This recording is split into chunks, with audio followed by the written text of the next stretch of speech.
new episode. Hey, let's forget that for a second. Welcome to the 2024 State of the Union. I'm your host, Ari Shafir. And today my guest is none other than the libertarian... I need another L word. Legend? Libertarian legend, Dave Smith. There we go. God damn, I couldn't think of... Legend. I don't know, weed or I like to blame things on long COVID when it's just pot and lack of reading. Oh yeah, no, long COVID's become the thing no matter what it is. Cheated on your wife, late for work, just long COVID. Forgetfulness. Yeah, it's all whatever it is. It's all long COVID. That's the long COVID, babe. For those of you who don't know, probably a lot do of your listeners, maybe. Every year on my old podcast, Skeptic Tank, we would do this, just a state of America. Well, and not just that we did it every year, but it was... I mean,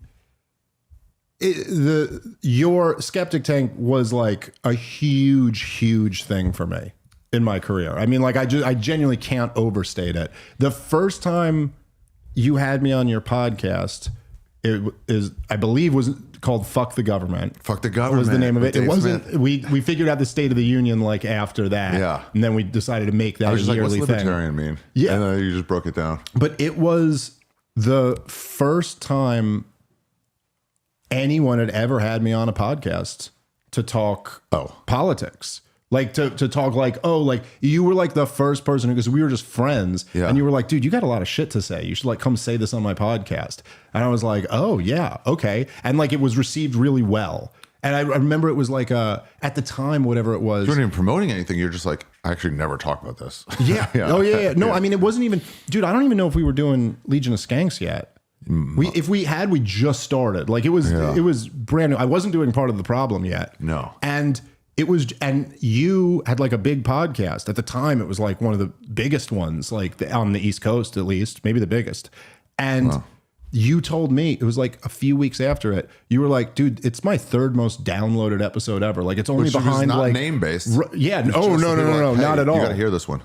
Yeah. And it gave me a lot of confidence that, and then ultimately Rogan heard me on, maybe not that one. It might've been like the next one or whatever that he heard. Yeah. And then he had me on because of that. So yeah. Yeah. He was like, this Dave Smith guy gets her. Rogan's good at that of like, hey, I like this guy's attitude about something.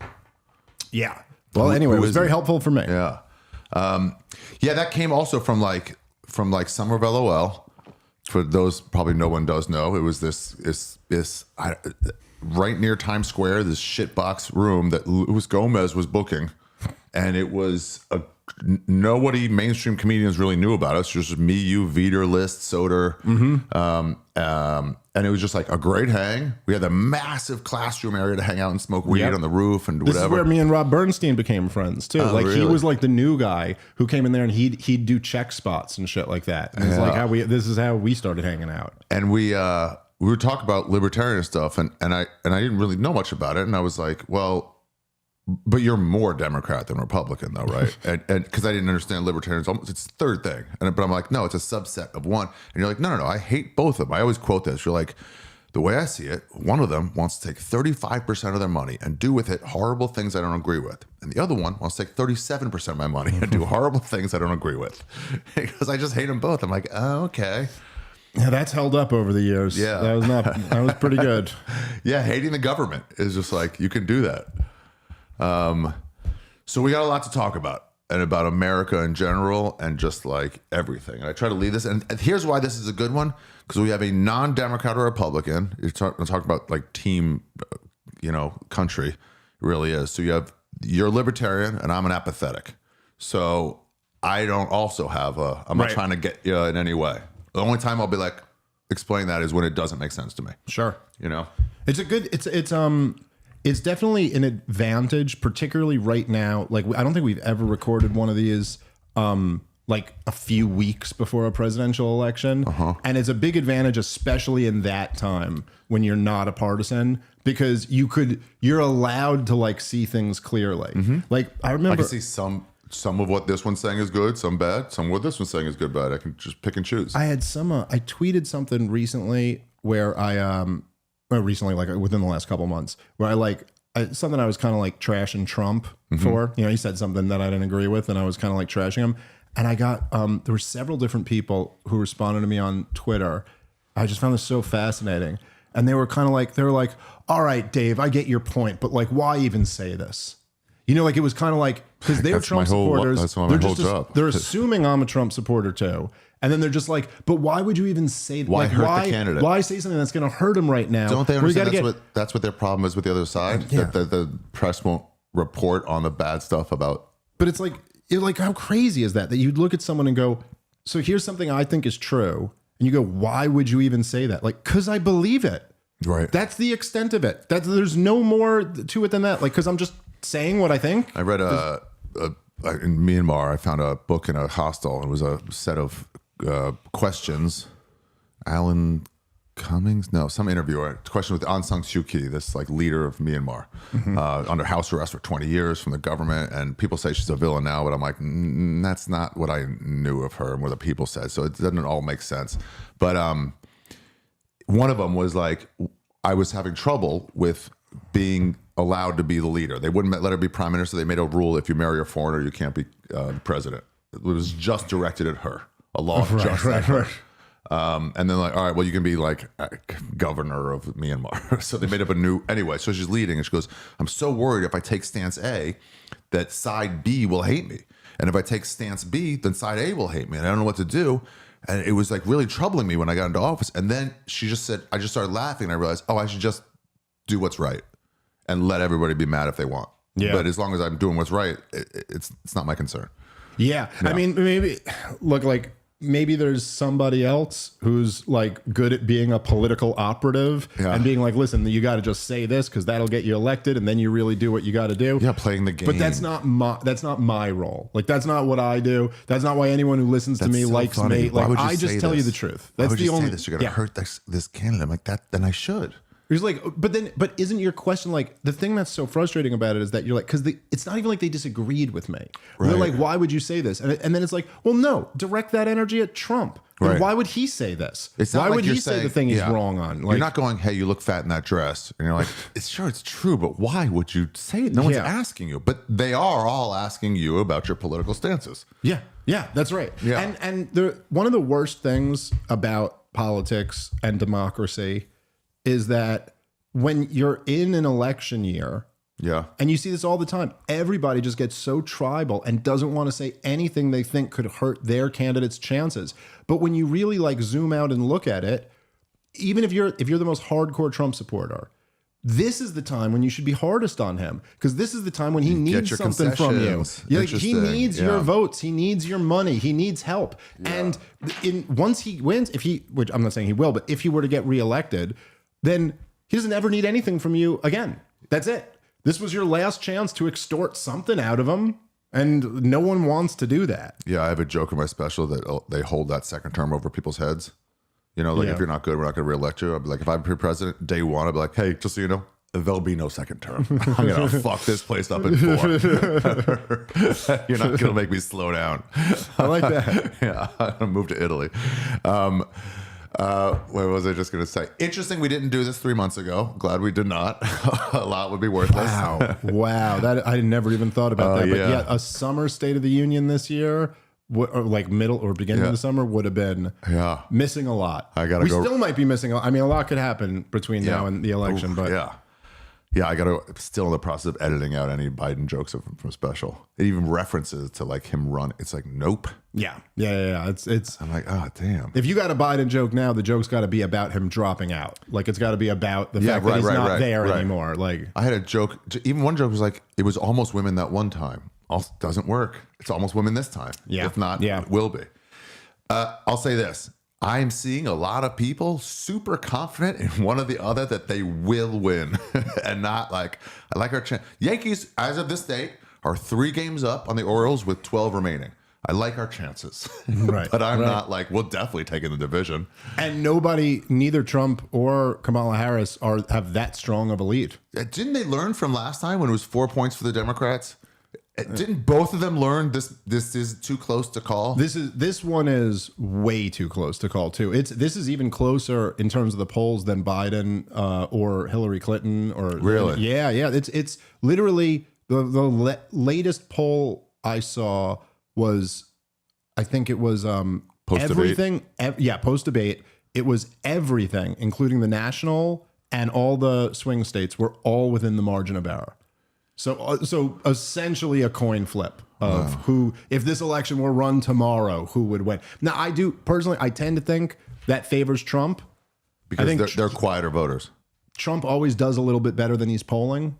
But it's still so close that, like if there were free and fair elections, which I'm never convinced there are ever anywhere. But if there were, I'd say if I gun to my head, I'd bet Trump. But that you're talking about still a lot of season left to play. 100 times he's going to win 57 of them or something like that. It's the better way to nothing say it. To be confident in. Like this is definitely going to happen. Nothing like that. Jordan in his prime versus me in my prime in basketball. That is, I mean, even that. If I just throw up a bunch of hook shots and it's still, it's 99 plus. Yeah, no, it's not. There's nothing that's that good. He could twist an ankle. I mean, it's you in your prime. It's not. This is me as a Maryland women's basketball practice player. This ain't no slump. By the way, that margin of error, I'm going to start using that when in jokes bomb. Like that was within the margin of error. That was within the margin of error of crushing. Yeah. So I consider that crushing.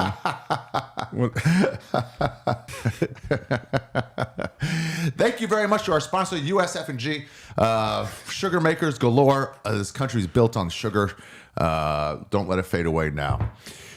Dave, we've actually recorded this now that I'm thinking about it in so many different places, on roofs, backyards, in a studio. There's probably less in studios than not. At your old studio, at your old apartment, I think multiple apartments of yours. Yeah, that's right. In my old backyard. That was a good one. A lot of sun on that one. The dog came in at one point. That was fun. That was a two-parter. We went so long. 2020, we had to do two parts. What a wild election that was. It was also the year. It was the year. 2020, it was the lockdowns. It was it was COVID. It was a pandemic. It was the riots, the Black Lives Matter stuff. It was the election. Oh my God, that's right. There was so much. There was 5 years fit into 1 year. And I think we missed 2019 because I was in Ecuador. Okay. Man, I think I'd come back in 2020. That might be it. Well, you've got to go Shafir around the world. That can't be stopped. It was COVID. My industry was done. So let's start. Let's start with the election right off the gate, I guess. Or should we end with the election? No, let's give them the election. Here's what I want to know. Because I'm watching these debates, sometimes on mute. They're very interesting on mute because I can see the hand of the advisor in it. And the Democratic National Conventions too on mute, where it's like, oh, they're taking back the American colors. They realized Trump was America, and when people see an American flag now, they go, "Are you serious?" In like liberal, it's crazy how we lost that. Even though Biden, if that was your last, he's president of America. Like, he also has USA shorts. Like they're just saggier, but. So they're like, definitely, let's get some more red, white, and blue. Let's talk about let's stay away from certain things. It's all interesting. But here's what I want to know. They all say a lot of stuff. What do they actually each stand for? Like when they say like Biden was like, I won't sell arms to Saudis, and then he does. So what he actually stood for is like, I'm going to be doing deals with Saudis. So forget the rhetoric. What are a few things that Trump wants to get done, and what are a few things that Kamala wants to get done? Good and bad. Well, I mean, I think it's a little bit easier with Trump. That like if you're asking me to like, should we go topic by topic, like war in Ukraine? What the thing about it is that there's the issues that they say they care about. But to me, I mean, I think the thing that motivates Donald Trump the most is winning and being the winner and being the guy who said he was the best. And I think he's very motivated by the fact that he was a one-term president. He's like, that's bullshit. I didn't really lose. I won that election. And he wants to come back and win again so that the last word on him isn't lost. Do you think he really thought he won that election? Or was it more like Bert saying he can out-push up Joe Rogan just to like sell a story? I think they both believe it, man. Like I think Bert in that moment Like, "I've I been think doing a lot of I think he push-ups." would have passed the polygraph test. Like, Bert has a belief in himself. Like, it's part of the reason why he's so successful. Like, there's a belief there. Yeah. You know what, Bert will do incredible things for a guy in his condition. And so a part of that, at least, is like having that belief in yourself. Like, no, I believe I can go run. Whereas like anybody else would have been like, no, there's no way I can do probably this. couldn't do that. Yeah. I tend to think, again, this is like getting in people's heads. And like, you know, I don't know Bert that well. No, I'm just kidding. I believe that about Bert. I know him better than I know Trump. But I do think Donald Trump believes he won the election. Okay. I think so. And there's enough there to justify his belief. Like, I'm not saying anything even specifically with the election, but just the fact that they tried to rig everything against him, and they framed him for treason for years and said he was like a Russian, conspirator and all these things, and impeached him. And then they overhauled the way they were doing voting, which did have a drastic impact. Don't they always do that though? Redistricts and stuff to get... No. I'm talking about the mail-in voting. Like, for the first time, they made it so everybody could just mail in their votes because it was 2020, and they said because it's a pandemic, whatever, for health reasons you can. And so what ended up happening was you got way more votes than you normally get. Don't they always do? You have to do absentee. Was the only There's way to do absentee ballots. Like, so there are some people who can vote by mail, but for the first time in 2020, they made it so everybody could vote by mail. So when I hear that, it's like, oh, that seems shitty. But also, it's like everyone should always be able to vote by mail. Why make someone take a day off work to go do it? Unless you're talking about there's fraud involved. I should just be able to vote online, to be honest. I guess the problem is that, let's say... I'm busy. I'm doing drugs all night. I don't want to wake up and do it in time. Right. So let's say the person who's been doing drugs all night, who would have to say take 2 hours out of their day to go vote, but is unwilling to do that, is unwilling to take 2 hours out of their day to vote, but they will vote if they have to do absolutely nothing.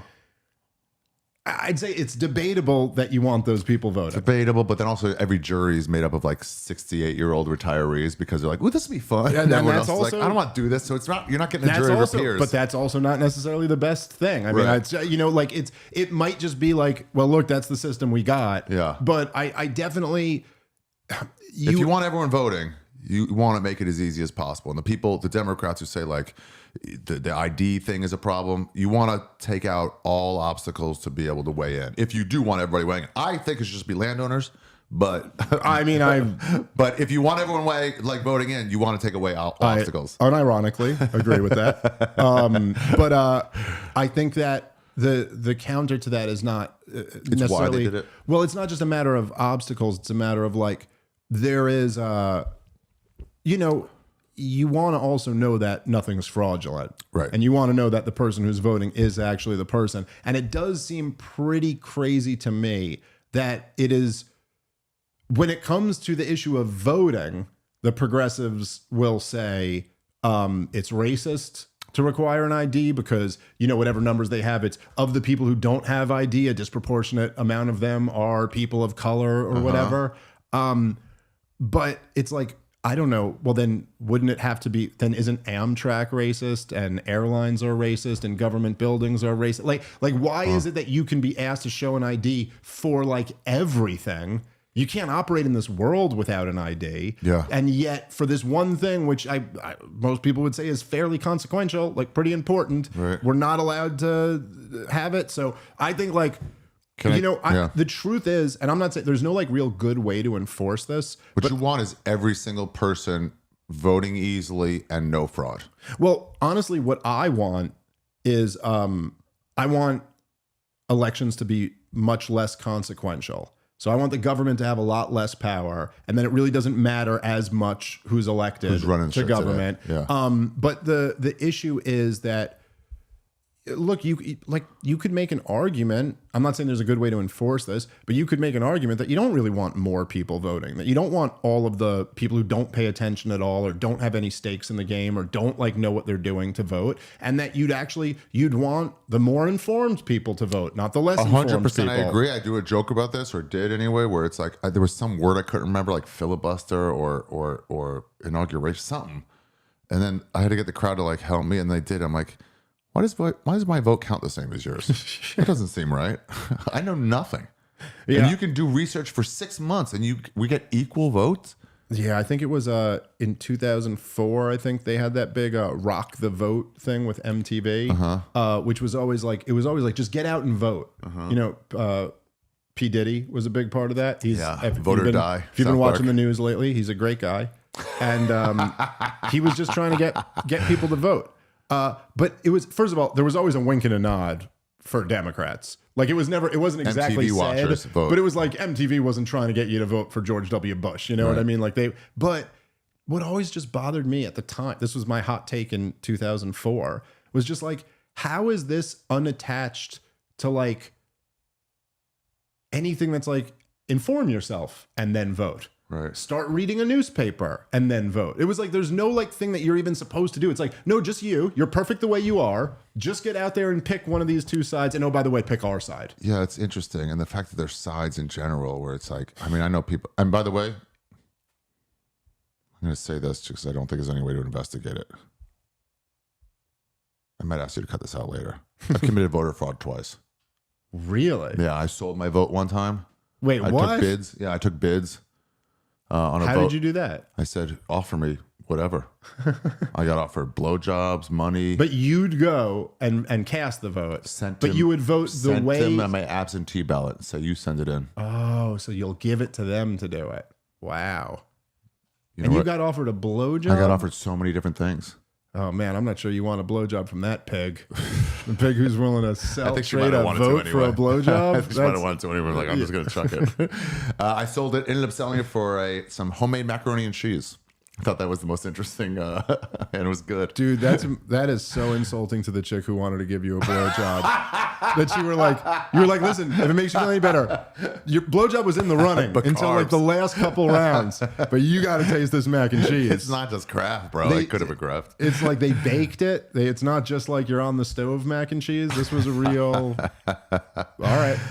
So yeah, I get it. Where that is wrong to have voter fraud, but that's like a separate issue. Sure. Yeah, it's like, but you want an informed voter base, and we simply don't have that. No, or anything especially even with the close. media kind of guiding people to think certain ways. Where you're like, I can't. If I'm listening to them, I don't know the whole story. If I'm listening to your coverage of them, I don't know the whole story. I'm just constantly not getting the whole story. So No, they're even if I'm informed, I'm misinformed. If you're informed, but just through the corporate media, you are aggressively misinformed. They are working to make you see things from a perspective that is not a reflection of what's actually going on. God, and why is that? Why are they doing that? To protect business interests, or not just like we love Democrats? It's got to be. Oh no! It's not. It's nothing like they love Democrats. I mean, they hate Trump. They don't like him. They see him as a threat to like their rule. Yeah. But it's not a matter of Democrats or Republicans. And you see that with all the Republicans who they champion. They're all the ones who are against Trump. So Mitt Romney and Dick Cheney and all of them, they're all quite happy to have them on. Liz Cheney is like a freaking hero to CNN and MSNBC and all them. Yeah. It's not about being a Republican. But, you know. What is it? One supports stuff that's going to make them money? Or is it just like, this will sell us? It's like... It's much more, I think, about protecting powerful interests than anything else. I think that's why the media exists the way it does. I think they've been totally infiltrated by the CIA and all types of like spy apparatuses, and they're in the business of if you want to understand the corporate media, just think of them as state-controlled media. Like they're in the business of spreading the propaganda of the regime. And if you don't believe that, look. If they just cared about ratings, they would be doing huge stories on Jeffrey Epstein and JFK's assassination, and you know what I mean, and how the vaccine injuries, and like there's all these things that you would get huge. Look at the ratings that people like Rogan have pulled in off doing stories like that, off talking about those things. So they could get those numbers, but they don't want to touch those topics because it threatens people in power. Well, I heard this is what happens in science now, where, listen, if I'm studying on the mating habits of frogs, like I'll get funding. Or I won't, depending. It's not a high level. Cancer, breakthroughs, get more funding. But if I have anything on gender, it's just like, bury those findings. I got to do my research on frogs. And if we put this out, I'm fucked. Oh, I and just need my research. Oh, it's so true. And if it's on gender in the wrong direction, Right, you know what I exactly, mean? yeah. Like, so, which the scientific studies would tend to be, it's like, because they kind of aren't. The scientific studies aren't going to teach you what your gender studies professor wants you to find. But even beyond that, and I've heard scientists talk about this before. This is why science is generally very good unless it's politicized. And when it's politicized, you see the absolute worst science. But I've heard people talk about how, like, so if you go, whatever, I have some study on turtle reproduction or something like that. It's like, you might get a grant for that. But if you go, I have some study on turtle reproduction that demonstrates why climate change is affecting turtles, the money is just thrown at you. Now you're going to go to the Galapagos Islands and you're going to study this and your research is going to be funded. So if you are, when it comes to something like climate change, where it's a very politicized issue, if you're giving them the narrative they want, there's going to be extra funding. Which means you're more likely to look in that direction. Right. Oh, yeah. Human beings respond to incentives. Nietzsche talked about this, where he said all the thinkers of his time, the philosophers of his time, was a big thinking time. And he goes, they're all they have a theory already or a thesis already, and now they look to prove it instead of just going, let me see all the stats. Like if I said I'm going to Dave's house and I have no idea about it, then I show up in the neighborhood and I go, this is my feelings about this neighborhood, Right. But it's not like I bet Dave's neighborhood will have, a bunch of Mercedes Benzes around because he loves Germany. And then I see one, I'm like, see, they're everywhere. Yes, yeah. No, you see this all the time, man. You see it particularly with you see this with like the woke left types who are like everything is racism. So you start with your conclusion, and then if you start with that conclusion, you can make that pattern happen, because then everything that's ever even slightly racist, you're like, see, proves my conclusion. Yeah. You see this a lot with like the more hard right wingers who blame the Jews for everything. It's like, okay, you start with that conclusion, and then you're like, oh look, this is a Jew. Here's a Jew. If you start from that conclusion, then you're going to go, oh, look, yeah, the Jews totally run everything. And then you convince yourself that you're like, oh, I woke up and now I can see all these things for what they are. But you're not actually questioning that first assumption, because if you were, you also might notice, oh, there's a whole lot of them who aren't Jews who are involved in this too. So that doesn't quite make sense. You know what I mean? Yeah. But then you could kind of find a way to explain that away. Oh, yeah, that's because the Jews are controlling them, or because they're working for the Jews. And you know what I'm saying? I had some feminist friends, they talk about that. Where I'm like, but then I go, but women are really mean to women. And they go, that's because men make us like this. I'm like, that's convenient. So even when you're victimizing women, it's still men's fault. That's wild. Well, yeah, nice loop. Nice loop. People, particularly where you said, shut up, Natalie. Well, particularly like racialists and genderists, or whatever you want to call it. Like they end up creating this kind of tails I win, heads you lose type game. So that's exactly what you're talking about there, where even when I give you what would clearly be evidence to the contrary, and the reason why I compare it, well, I compare it to the Jew thing too, because there was this one thing someone made, which was a it's like called them Jew things. Yeah. Well, it was like a meme or whatever, a picture. Yeah, I know what a meme is, Dave. Well, I'm not sure if it was a meme technically, but I just discovered this new thing the kids are talking about called memes. Are you familiar with this? Well, so it was you've probably seen some of them before, but it was like a picture of a bunch of people in media, and then a Star of David over them, like they're all Jews. And this one was particularly bad because like a bunch of them weren't Jews. They just got it wrong. But then I was one of them, and like Glenn Greenwald and Max Blumenthal and some of these other guys, and they were like they said something about the Zionist media.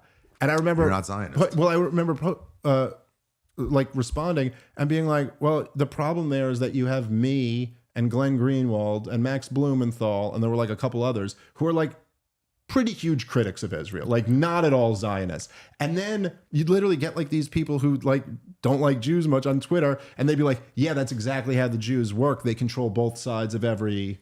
But then it's not okay. But you realize you're talking to either a troll, which is fun, they got you, yes, or an idiot, and it's like, why am I? But yes, but I'm just saying, to your point, if you create a structure in your mind where evidence that would prove your assertion wrong, or at least damage your assertion, but then you find a way that actually proves you even more right. You know, oh, it's like all these Jews support Israel. control both Well, sides, here's a bunch of them who don't. Oh, that's just what they do. They control both sides. Like, Yeah. no. Oh, let me argue that in a second. But it means they're not all Zionists Well, controlling it. that would be the first you said step. That. It's like, so you're saying it's okay to control both sides? Yeah. Like, no. Right. It's like talking to a fucking chick. Yes. It really is, where they just make a different argument. And you're like, we're not even talking about that. Yeah. But again, it is, and I see people who get into it, and it's very similar to me too with like the feminist thing, where it'll just be like, well, look at the Fortune 500 CEOs. There are 98% of them are men, and you're like, okay, and then they'll extrapolate from that. So men have this male privilege, and you're like, no. Here's the thing. That's a tiny, tiny group of men. It's less than 500. Right. These are the most data points. The most successful men. It's like, you know what else is disproportionately male? Prison and homeless and all that. So if you want to get like a total picture of what it is to be a man, like you're not getting that from looking at the, it's almost as if going like, you're like, well, look, black people are a disproportionate amount of the NBA. Yeah. Therefore, the average black dude is an NBA superstar. Right. It's like, no. That second one does not follow from the first. My statistics class in college, I remember them going like causation and causality are different things, or correlation and causation are different things. When they go, people who have had ice cream in the last few days are more likely to have committed a violent crime. And you're like, what? And they go, violent crime occurs mostly during the summer. Also, ice cream occurs mostly during the summer. It's nothing to do with each other. Well, it's like being like, people who die of old age disproportionately live in nursing homes. Therefore, nursing homes are killing people. Yeah. And it's like, I don't know. That's not actually how that works. Yeah. I'm trying to think how to do it. Maybe we should break down these other questions and then weigh in on what each party stands for. Because what does each candidate stand for is too broad, I think. Well, it's also like, Kamala Harris really doesn't stand for anything. She doesn't. So that's... But what do you think she's going to do? Okay, let's do war in Ukraine. Will it continue under each of them equally? No, I think that might be the one where there's the biggest difference. Donald Trump's rhetoric has been much, much better than Biden's and now Kamala Harris's. He's although he's Trump, so he's all over the place, and he also always has to make it about him, which is like the most frustrating part about Donald Trump, is that he always has to make it. So whenever he starts talking about it, it'll always come back to like, never would have happened if I was in there, which is... Yeah, it makes you root against him. To be honest, it makes you root against him. It's also just not. It's just very shallow and not really true. I don't think. We went the last one, our last State of the Union. I think I went really deep on the history of Ukraine, Russia. So I don't want to like re-say the same shit again. But Trump was very implicated in the build up to this war. Also, he was the one who sent the weapons into Ukraine. And anyway, if you want to go listen to the last State of the Union, we talked a lot about that. My close personal friend, said we've talked about gospel music, and Theo Vaughn's huge, Tim Dillon's huge, Dave's been on this podcast. Oh, that was my favorite. But he said they had a ceasefire in place, and England and the United States said, no, we need you to occupy Russia. We need you to not ceasefire.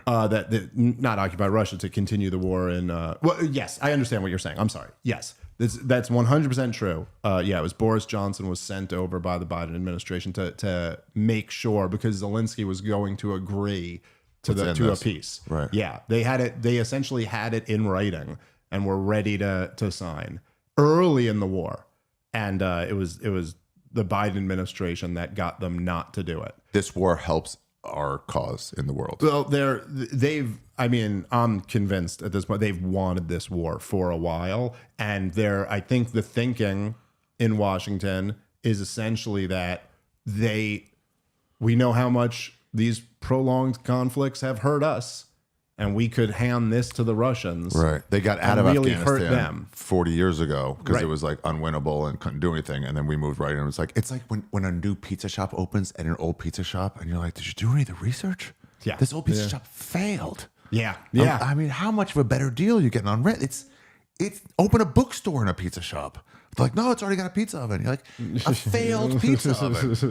It's wild. Well, from their perspective, and I think there was one of them, I can't even remember the exact quote, but it was like a general or a colonel maybe in the New York Times, but where he said something, he actually said it out loud. And Scott Horton has this in his book, which is about to come out. So I'll find it. Yeah. But he said basically something like, he was like, we may not know how to defeat an insurgency, but we sure know how to back one. And I think they said that assuming that the Ukrainian government would collapse and that it would just be an insurgency, not an actual war. But like they thought we. Who's they? I'm saying US? that. Yeah, I'm saying that the military establishment was like, hey, ultimately Russia's going to be occupying this area where their government falls, and you're dealing with insurgent fighters, and we could back the insurgency And not a because war, we're right. terrible. We have a terrible track record at defeating insurgencies, but we actually have a decent track record at using insurgencies, like we did with the Mujahideen in Afghanistan against the Soviets to hurt them. This is like when Philip Morris. Now, if you think about the track record, you may get caught up on shit like, oh, we were funding and training Osama bin Laden. That actually didn't work out that well for us ultimately. But they don't seem to have a problem with that. This is like when Philip Morris accepted vapes and just go, let's just buy them all. Yeah. Let's just buy the companies instead of worrying about their competitors. Vapes, everybody, brought to you by Philip Morris. They're just like, well, yeah, all right, it's hurting us. Let's let us hurt us. Yeah. So neither one is looking to leave Ukraine anytime soon. Well, I mean, Trump has certainly talked about like how he just wants to work out a deal because he just wants the killing to stop. Yeah. And that is enormously preferable to what the Democrats have been saying. And I do think that Trump, like Donald Trump if has... you don't value non-American life, which I can see an angle on, then that war is good for America. Well, I disagree with that. Okay. I think that you're wrong about it. Even if you go, I mean, like, which the first thing you should go, it's just like there's hundreds of thousands of people who have died as a result of this war. That's pretty goddamn fucked up. But I would say that even number one, just the risk of a nuclear conflict, which is not zero, you know? Right. And I don't like to like overplay that. But it does seem like that risk is amped up a bit in the last few weeks.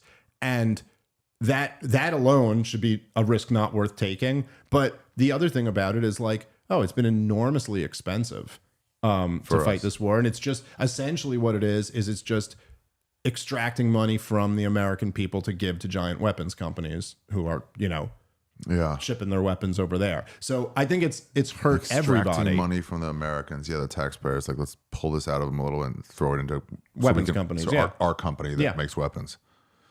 Interesting. My buddy said Maryland was gonna put a legalization on slot machines. My buddy said he's voting against it. It was one of the ballot things where you could vote, and I'm like, why? He goes, it's a poor tax. He goes, anyone's allowed to, but poor people will more likely than rich people play the slots, and they're gonna lose at a certain percentage. So you're just extracting money from the poor. Yeah, it's a fair point. Yeah. Okay, so that's what they do on that. What about? I'm trying to think. What are the biggest taxes, up or down on each one? A recession, up or down on each one. We got to get to recession. Sure. But I'm trying to think. Maybe I should do each of these candidates as we go through each thing.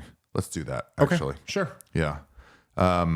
Inflation and recession. What is happening with that? And I think this ties into the economy, because I've always heard the economy talked about the economy's good, economy's bad, but that just at some point I just go, this is just if Mark Cuban's doing well or bad. This is not the common person. If you're talking about the stock market's going up or down, I don't have any money in stocks. That doesn't affect me in any way. Right. But eggs being a certain amount affects me less than someone struggling to get by. But still, I'm like, what? Yeah. You know, I paid $5 for a big water yesterday. And I know it's New York, but I'm like, damn, bro. Oh, it's insane. Prices are just, you know, out of control. And so essentially it's like this, right? And this is why people tend to blame Biden for the inflation, particularly Donald Trump. And it is partially his fault for sure, but it's largely Trump's fault. And essentially what happened was, right, in 2020, we shut the economy down. And in order to minimize the pain of that, they printed like $6 trillion. They said this was gonna they were like, this is gonna have long-term effects on our economy. That's gonna be catastrophic. And everyone's like, no, we're getting $600. Right. We just got to get by. And they're like, the naysayers or the doomsdayers were like, oh, that's not how you do shit.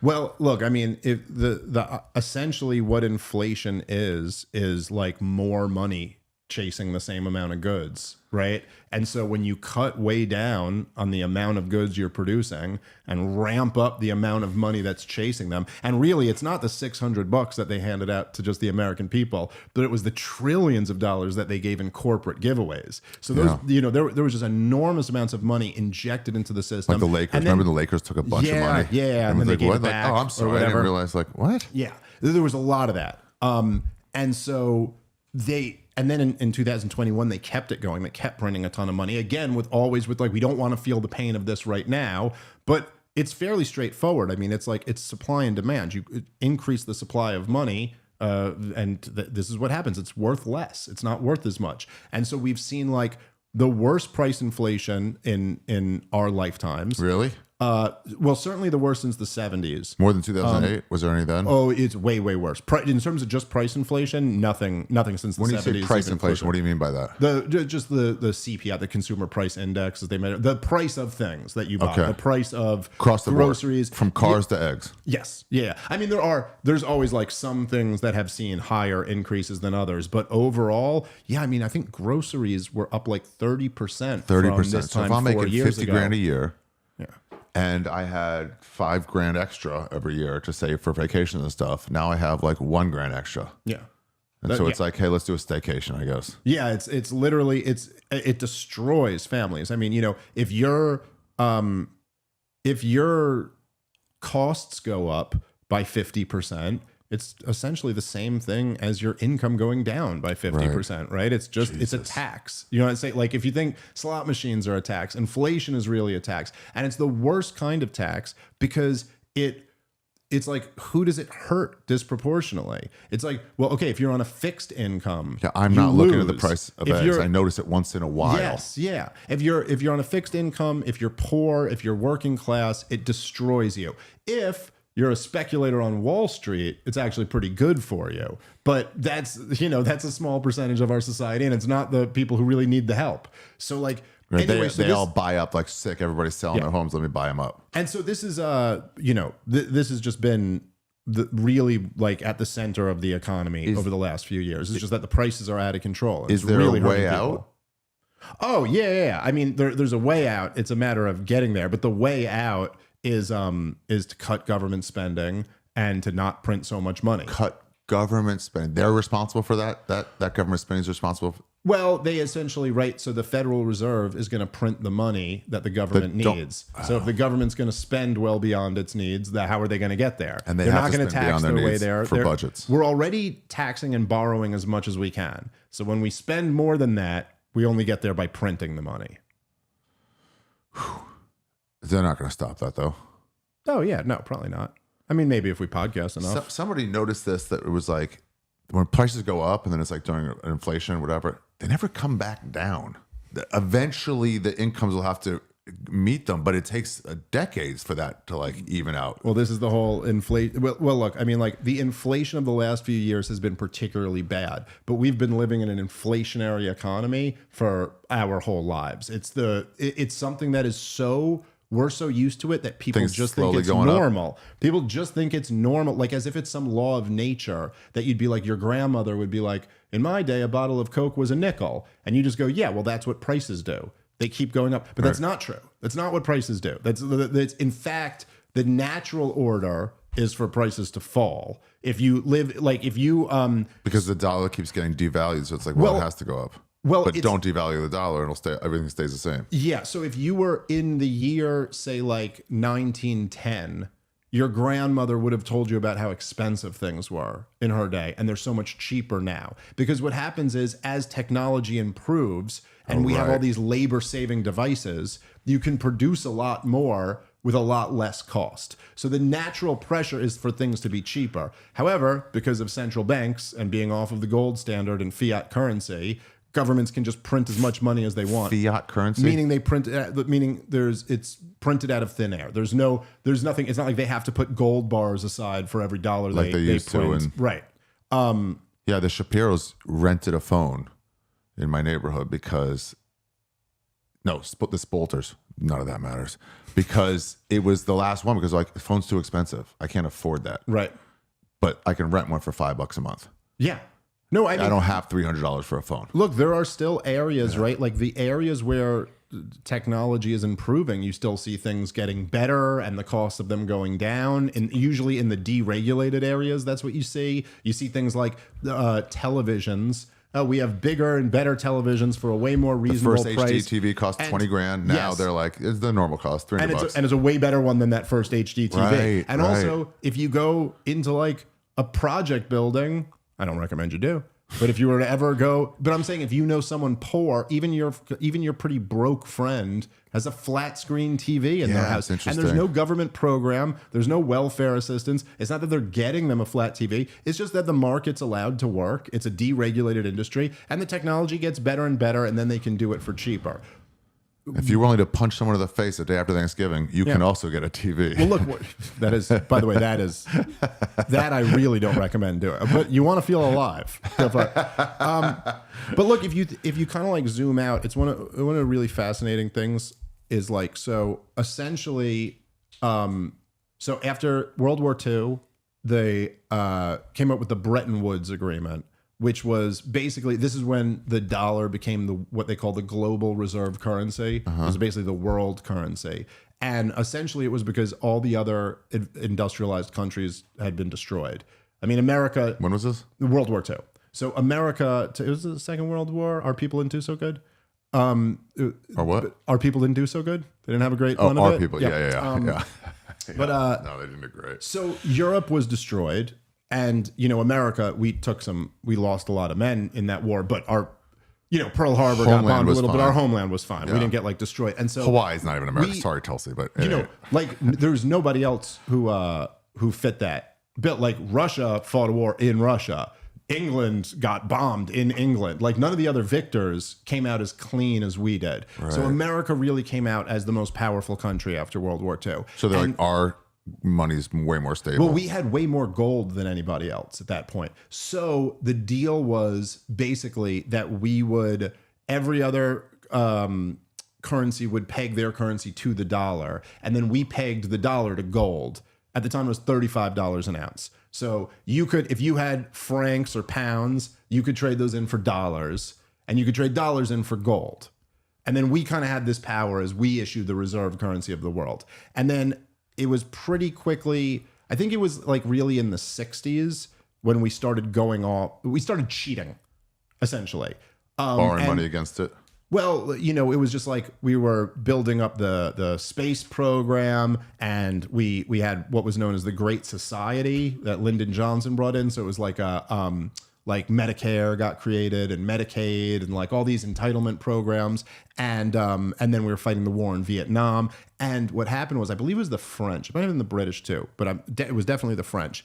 They basically looked at that and they were like, we think they're cheating. We think they're printing money that they aren't actually putting gold away for. And so then they took their dollars and they said, we'd like to exchange these for gold. Like we'd like to take our gold. And so then Nixon in 1971 said no. He goes, and he was able to frame it. He said, I think his exact words were that he is temporarily suspending the convertibility of dollars into gold.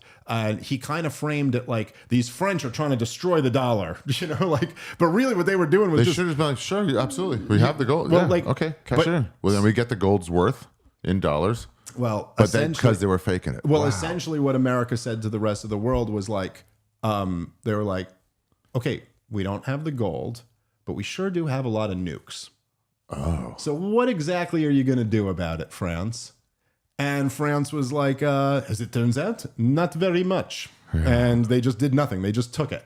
And so anyway, so the point I was trying to get to with this is that one of the real interesting things where people, so we officially go off the gold standard. We've never been on it since then, even though he said temporarily it's lasted. Wow. Temporary has been up to 2024 from 71. So in the 70s, you think about like the 60s and kind of like the Cultural Revolution, but that was really at the end of the 60s. The 70s was the first decade where women really started entering the workforce and fucking everything up. And no, I'm kidding about that. Leave the thermostat alone. It's fine.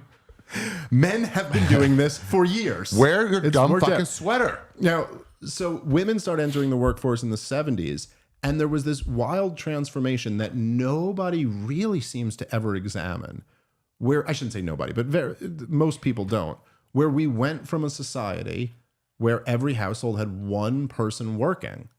And then we transitioned to almost every household has two people working. And it's like, look, if you just think about this, like on the table, like, why would it be that way? Like, shouldn't it be that, like, then the woman, like, even if women wanted to enter the workforce, wouldn't it be that a woman could have then gone a part-time job and the man could have cut back to a part-time job and they would each work half hours? Why would they each need to work full-time? And essentially the answer is because we embraced this inflationary economy where you're constantly losing the value of your dollar. And so now, literally, even though you need more workers to make the same amount of money. Look, I think my grandfather, and I'd have to go back and check this, but I think he might have topped out at making like 15 grand a year or something like that. But he made like 15 grand a year. And for that, from working at a factory, and with that, his wife didn't have to work. He owned his house. Wow, he had two kids. They had two cars. You know, he played poker on the weekends. He sent his kids to college. You know, like all the normal kind of things he could do off that one salary. Today, people who are making 150 grand a year can't do the things that fucking you could do for 15 grand. It's like, so it's not the nominal value doesn't matter. That what matters is how much your dollar can get you. So if you want 15 grand or 150 grand, but you're still buying the same stuff, it's like, well, it's an equal salary. If you're a mid-level guy making 150 or a mid-level guy making 15,000. Sure. But it's like, if you look at like, what is that in today's dollars? You ever do that calculator? Mm-hmm. Like concert prices are like, well, you can't, $17 then is like 45 now. And you're like, the tickets are 1,000. Yeah. And you're like, that doesn't mean it. So, okay. Right. So if you right, exactly. So to your point, the ratio is what matters. So my father-in-law, he's, I think he bought his first house in the 70s, I want to say. And he said, I believe I'd have to ask him again, but it's something like this. It was something like he was making like 18 grand a year and the house cost like $32,000 to buy. So 2 years about of his salary, right? No one's making 500 grand anymore. I mean, like, in order to do that now today, it's more like you'd have to be making like you'd have to be making even 400 grand, 200, like 500,000, right? Yeah, and so that's not the case. What you have today, right? So for the average person who, if I think the median household income, if I had to guess, would be something around 70 grand in America today. So, okay, in order for that math to work, you got to go find a $140,000 house. Now, I don't know where you guys are, listener, but around here, I'm not exaggerating. You couldn't get a shed for 140 grand. It's just impossible. And so you got these kids now. And then, by the way, this is why so many of them are demanding socialism, which I disagree with, but I totally understand why. But these kids now come out of college and they're 200 grand in debt, not to mention the fact that half of them have been on drugs their whole lives and have broken, divorced families and a whole bunch of other shit. But you come out, you're 200 grand in debt. You got a freaking gender studies major. There's no job to get. So you're working at Starbucks. Now you're working at Starbucks, 200 grand in debt, and the average house is $700,000.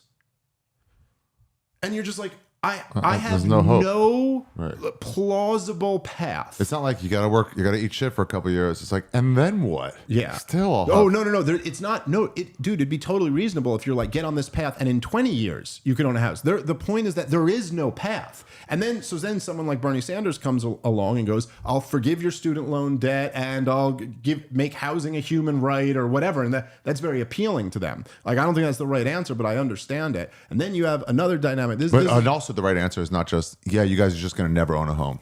Yeah. That also seems like the wrong answer. Yes. No, that's not great either. The status quo, that is the status quo essentially, and that's not great either. And then you also have this other dynamic, which is more of a little bit outside of like my area that I usually specialize in, but there's more of just like the cultural and dating aspect of it, where I do think like we're in, it is really a recipe for disaster. When this is like one of the big problems with like all these like kind of Muslim societies that are struggling. And the major problem, well, aside from Israel bombing them, the other problem that they have is you know, they always have all these men who have no prospects of like a romantic future, like no prospects of getting married and having, and what happens when you have a whole lot of sexually frustrated young men is like not great results. That's typically not a good thing to have. Have you seen the inbreeding stats on the Middle East? What's that? Yeah, I've seen that. Yeah, well, that's also not helpful. But so what you have now, and a lot of this is because of social media and just like the way technology and dating apps and things like that have grown, is that like when we were kids, if you were like a hot chick would have been in a situation where, okay, like if you're young, you're a gorgeous woman. So you always had like a lot of value in the dating marketplace. But really you would probably be like, when we were kids, if someone was like a good looking girl, you could probably have your pick of like the people in our town, maybe the town next to us. You know what I mean? Maybe you knew someone who went to another school or something like that. But now a good looking chick could start an Instagram account and have people from all over the country, you know what I mean? Who will fly her out, do this, millionaires. That's not the norm though. So, that's no. But I'm just I'm just saying, okay, so that's part of it, right? So then you have like kind of hookup culture where people are hooking up with, and a lot of times what ends up happening is that women tend to, because guys will kind of fuck anything, particularly young guys. You have there you go. Not me anymore. Been there, though. But been there, sure. So you'll have this thing where like a lot of you weirdly on social media, you have the elite represented a lot, right? So the things that like a guy wants would be like, you know, a model in a bikini. Metzger talked about this. It's a Spike TV. And it's like, you're giving a version of No Man, changing oil and girls jumping on trampolines. Like, we just want to play Fortnite. Well, what are you talking about? But now everybody's chasing the top, kind of. And what ends up happening is that the girls, because you've been in hookup culture now, right? So by the time you're like 22, a lot of people have like hooked up with many people. Yeah. And so a lot of these chicks will have, they're like, oh, I hooked up with a like high level guy.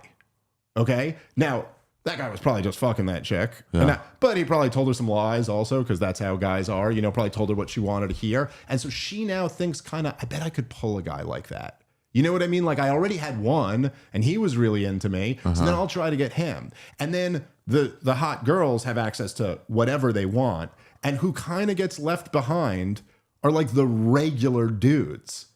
And like nobody, and now you have this regular dude who he's got to compete with, you know, like everybody on social media or whatever. And he's the guy who's 200 grand in debt and working at Starbucks and can never buy a house. And he's just got no path. Well, he just can't get a hot chick. Some of the more mediocre chicks, you know, they have a lot of these dating shows that are very popular right now where they will like ask these girls. They're like above their pay grade. Girls are kind of delusional, dude. Yeah. There's a lot of stuff on this. It's actually very guys, interesting. When he's talking about the incels, like, no, bro, you're just ugly. You just got a fucking ugly chick. Yes. I think there's a lot of it to go around. Waiting for Mia Goth. But it's not the same thing. What you don't see, look, it's like, I'm not saying one is better than the other, but when you start talking to the incel guys, what they do is they go to a dark place. This is like how men are. You know, it's like they're pissed off at the women, they're pissed off at the world, they're pissed off at the whatever it may be. But what women will do is just be delusional. Instead of going to a dark, maybe even quasi-violent place, women just go like, I am a 10. I am a 10, and I'm gonna get a guy who's 6'5" and a millionaire and all of this shit. Yeah. It's like, no, you're not. But then they'll settle. Essentially, my point is for you is that that's the correct answer ultimately. Is that the ugly people need to get together too. Yeah. You guys need to just anyway. My larger point is just that we're both economically and kind of culturally creating an environment where there's a lot of single, unhappy men, and that's very unstable for society. My friend Benji Flalo, you know him, comic from writer, Stand Up New York. Right? Oh no, I'm thinking of somebody else. I'm sorry. He's pretty smart. He's got a podcast, and he was like, people talk about millennials. He's a hard millennial. Forget that it's now Gen Alpha, and so people give millennials a bad rap for alpha and whatever. But like, the generations go so fast. It used to be the periods, and now it's generations. I know. It's the Elizabethan period. It's like now you're 10 years older than me. It's a whole different lifestyle. But he goes, yeah, of course. Like, you blame us for like not participating in the workforce and not being part. You told us the government's corrupt. You told us we're inheriting an economy that will not work. Yeah, we want to opt out and just go walk in the woods. Why would we enter your system? You've told us how shitty it is. Oh, but the worst is like boomers. When they look down at like the younger generation, You have no idea how hard. That's like Stern going, oh, just do this. Just work in radio in Connecticut for 20 years. I'm like, buddy, it's a different world. Like, what's wrong with you, dude? Yeah. Well, it's the boomers are like, we're like, oh, these kids with their avocado toast and their this and that, and they don't fucking want. And it's like, yeah, okay, look. It is true. You ate a steak a day for 30 years. Yeah, right.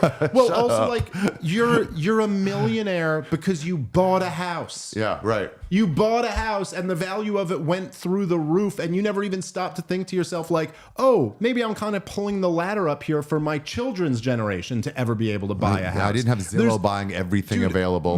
Our parents could go to college and pick up a summer job to pay for the college tuition and come out of it debt free. And by the way, back then a college degree meant you were going to have a good life. Work. You could literally give yourself a good life, but like that. There is nothing like that for these young kids to come up in. It seems actually a bad investment to go to college. Also like, oh yeah, it's definitely getting there. Also like, and I'm not saying like I do think there are situations where people should get divorced and stuff. I'm not like just against divorce, like as a blanket statement, but also like the baby boomers were like the first generation who like normalized it. It was like a normal thing for like you to just have some kids and then go, I'm not really feeling it anymore. Let's go our own way. Yeah. I don't think that's, I think like, I do think, you think that's unhealthy? I think short of, there are situations, abusive situations or no, but just normally. But like, normally speaking, no, I think if you're going to have kids with somebody that like, yeah, you kind of should make a commitment that you're going to raise the kids together. Like, I don't think it's good. Some of it changes with the times where it's like 55, 60. When I was younger, it's like, oh, he lived to 60. It's kind of a full life. And now it's like, that's so short. 95, 100. So it's like, wait, I committed to you. My kids have been out of the house for 10 years already. I got another 40 with you. I'll let that slide then. I'm not even talking about when your kids are out of the house. I'm talking about like when you have raising young a kids true family and you're household, just breaking up the household. Like, no, Liz, it's not good. And the data is, it's really bad for the kids. And like, yeah, I just think that my point basically is just that the boomers looking down their nose at the younger generations. It's like, get out of here, man. Like you, in a weird way. The geezers are really sad. Someone's like, you don't even know what you're talking about. You have no idea what the world is now, and you're trying to weigh in. And also, like, if they're terrible, then it's kind of on you. Like, I don't know, dude. It's almost, I understand we're talking about like a nation or a culture and not just like a family, but it is almost kind of on the line of like, if both my kids grew up to be really awful people, and I was like, look at this generation. Yeah. They're awful. You're like, isn't that a reflection on you to some degree? Yeah. Like, you're the one who had, by the way, the political elite are all still boomers. Joe Biden's the president. Donald Trump's running against him. You know, like it's Chuck Schumer and Nancy Pelosi and all these people. They're all in the boomer generation. So you guys are still running the show. You literally, they inherited the United States of America and bankrupted it. And then they're going to turn around and say the next generation doesn't have any values. Like, fuck you, man. Yeah, and by the way, I could complain about the next generation too. They've got their problems. We all do. But like, Jesus. Yeah. We not need from you guys. We need a 42-year-old president. Just that would be someone very intelligent with a master's degree of intelligence and is in the workforce for 15, 20 years. You know, and then it's like, sweet, now lead the country while you're still in this world. We definitely don't need any more of these boomers in there. I think that's for sure. So old. so forget what we have to do for inflation and recession. What will happen? I mean, I think mass homelessness. Well, we already got a good amount of that. Yeah, we're going to talk about that. I think what they're going to try to do essentially is just keep the slow burn of inflation going. I mean, they want to keep getting us, you know what I mean? They want to keep this system going. And the only way to keep this system going is to keep printing money. But they don't want mass homelessness, right? Maybe a couple people here or there, but they generally want everyone to come back strong and have money to spend on the economy. I mean, they want power. And so I think they want whatever will help them maintain or gain power. I don't know that they really care about like, they just don't want people to be out on the streets. I don't really think that's how they're motivated. You know, We had a But huge. if we have no money for taxes, they make less money. Well, They that's have- true. right. That, well, you know, to some degree, that's true. But at the same time, there's all, you know, so after the war in Vietnam, we had a huge homelessness problem with, you know, former veterans of the Vietnam War. And that didn't stop any of them from launching the wars in Iraq and Afghanistan, because in the short run, no, they were made a lot more money from those wars than whatever problems And the are few going to people come who- in the future yeah. from these homeless, you know. And that's at least it was just the veterans. This is like anyone's up for, fuck, I can't pay my rent. Well, there's, you know, the prices again of rent. I mean, it depends where you are in the country, but they went through the roof buddy. over the last few years. It's everywhere in the world. Yeah. Yeah. So I was in Paris. They're complaining about the same stuff. It's not like Biden did this, Trump did this. It's like, well, Biden didn't raise the prices in Paris rent. No, it's, well, it's like, no, I think it's that everybody essentially Shut down their followed the economy. COVID model, Yeah. right? Like everybody shut down the economy, and not everybody, but most places doing a shut show down the in economy. Switzerland, and last tour, maybe a year and a half ago or something like that, and it was just a setup of a joke of like how you had time to think during COVID. You know, that was like a nice part of it. Like you're like, oh, maybe I should talk to my mom more or less or whatever. But you had time to actually think because everything was like put on hold, and they all started laughing, and I was like, that wasn't the joke part yet. And they're like, we didn't put anything on hold here. And I'm like, oh right. Wait, You get- Sweden or Switzerland? In Switzerland, Yeah. did they not have a lockdown No. in Switzerland? They're like, no, we didn't do that. I'm like, oh, is this why I'm not selling tickets? Because you guys are all dead? They're all like, no, your promoter sucks. Like, nothing to do with that, bro. But it was that. It was like, yeah, they didn't have those problems, except in Yeah. the world economy. yeah, yeah. So it's just gonna get fucked. Well, I don't know. I mean, I don't mean to say not that. sustainable. I'm just saying, well, that's the kind of, that's right. So ultimately this system isn't sustainable, and then we'll see what comes in to fill that void. So like in 2008, I talked to a lot of comedy club owners. That was a recession. Oh yeah. But Okay. a very bad one. Yeah. A lot of comedy club owners, like, we can't, so people were going out to shows less. You have a little less extra money. You know, they didn't have the Netflix, I don't think, the way it is now, where like I can get all my entertainment for $15 a month. Yeah, I don't think so. So it was like you go out. I think for it was things. like ordering DVDs still back then Yeah. from Netflix. So it's like, okay, we can afford a movie, we can afford a concert. And now it's like comedy started taking a hit. Like that's $100. It's like $25 for tickets for two people, parking, food. It's $100 and I just don't have it. Or some people did, but less crowds, whatever. And a lot of club owners are like, we're about 5 months from closing unless it rebounds. And it did rebound. A couple clubs closed, but it did rebound. And that's just like a microcosm of this country, where it's like, how long can we last on paying 30% extra for groceries until you start losing too many people, and then no one's buying the groceries, less people buying the groceries, and then they have to raise the prices more. You know, like if a couple businesses close on 6th Street in Denver, you know, on that tourist area, Right. then it's like, all right, well, now there's a little less foot traffic for the other ones. And then so another one closes because they're getting less business, and then now even less foot traffic, and eventually it's just homeless ghosty town of like, you know, tourist tchotchkes, and that's it. Yeah, well, I don't know. I mean, I think we have a lot more room that we can go before Okay. it's like We're not on the cliff. disaster hits, but we're headed in a bad direction for sure. And I mean, is it so from this was caused by this COVID lockdown, I kind of believe. Is there an end in sight to it? You know what I mean? Like if I borrow $20 from you and I'm still making $100 a week, I got to pay you back. So for the next 3 weeks, I'm siphoning off, you know, a certain amount of money to pay you back. At the end of those 3 weeks, I paid you back. Now I'm back to my regular income again. Yeah, no, we're not close to that. I mean, no, what's really happening, and it's much bigger than just from COVID, but also what's happening is that we've had this unsustainable debt for many, many decades now, good point. and the interest on the debt is really starting to become a huge part of the budget. How do we have debt? We're America. I mean, who are we borrowing from? We loan. Yeah, well, Why that's the why are we crazy part spending too. Is more than that we should? Why are we using credit cards? What's wild is that we still do country. loan. We still do give out more foreign aid than anyone else. I mean, we're literally right now, as we speak, we're paying for Ukraine and Israel's wars.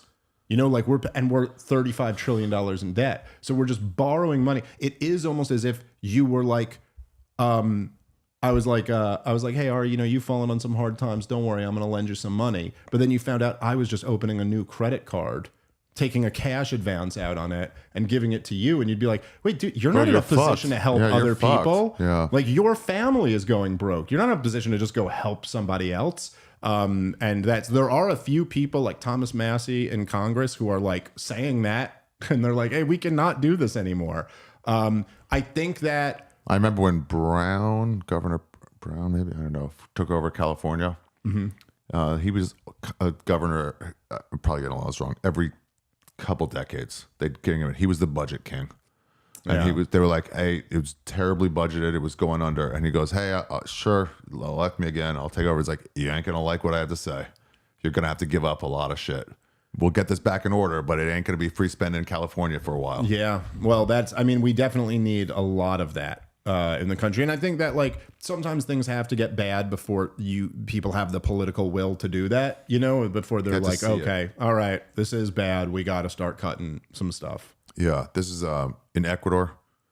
Their COVID stuff was, the numbers were pretty low after the beginning, but a lot of it was driven by them because the early days, it was bad. They were piling up bodies in the streets. So kids were walking to school past piles of bodies, and they were like, do whatever. Alternate day driving, fucking do everything. We never want to see that again. Yeah. So maybe we have to do that with the economy before we're like, yeah, maybe. oh, it's real. But it's kind of worrisome. That 14th Street is like those open air markets now. And you're like, and I talked to some lady about like a mini cornhole, and she was like $20. I'm like, oh, 10, just bargaining, street bargaining. And she's like, buddy, I don't even want to be here. I'm just, it's like, I just can't make ends meet. I'm not homeless. And you're like, fuck. All right, here's 19. You're the Jew and you still won't allow you. I got to show my face in synagogue.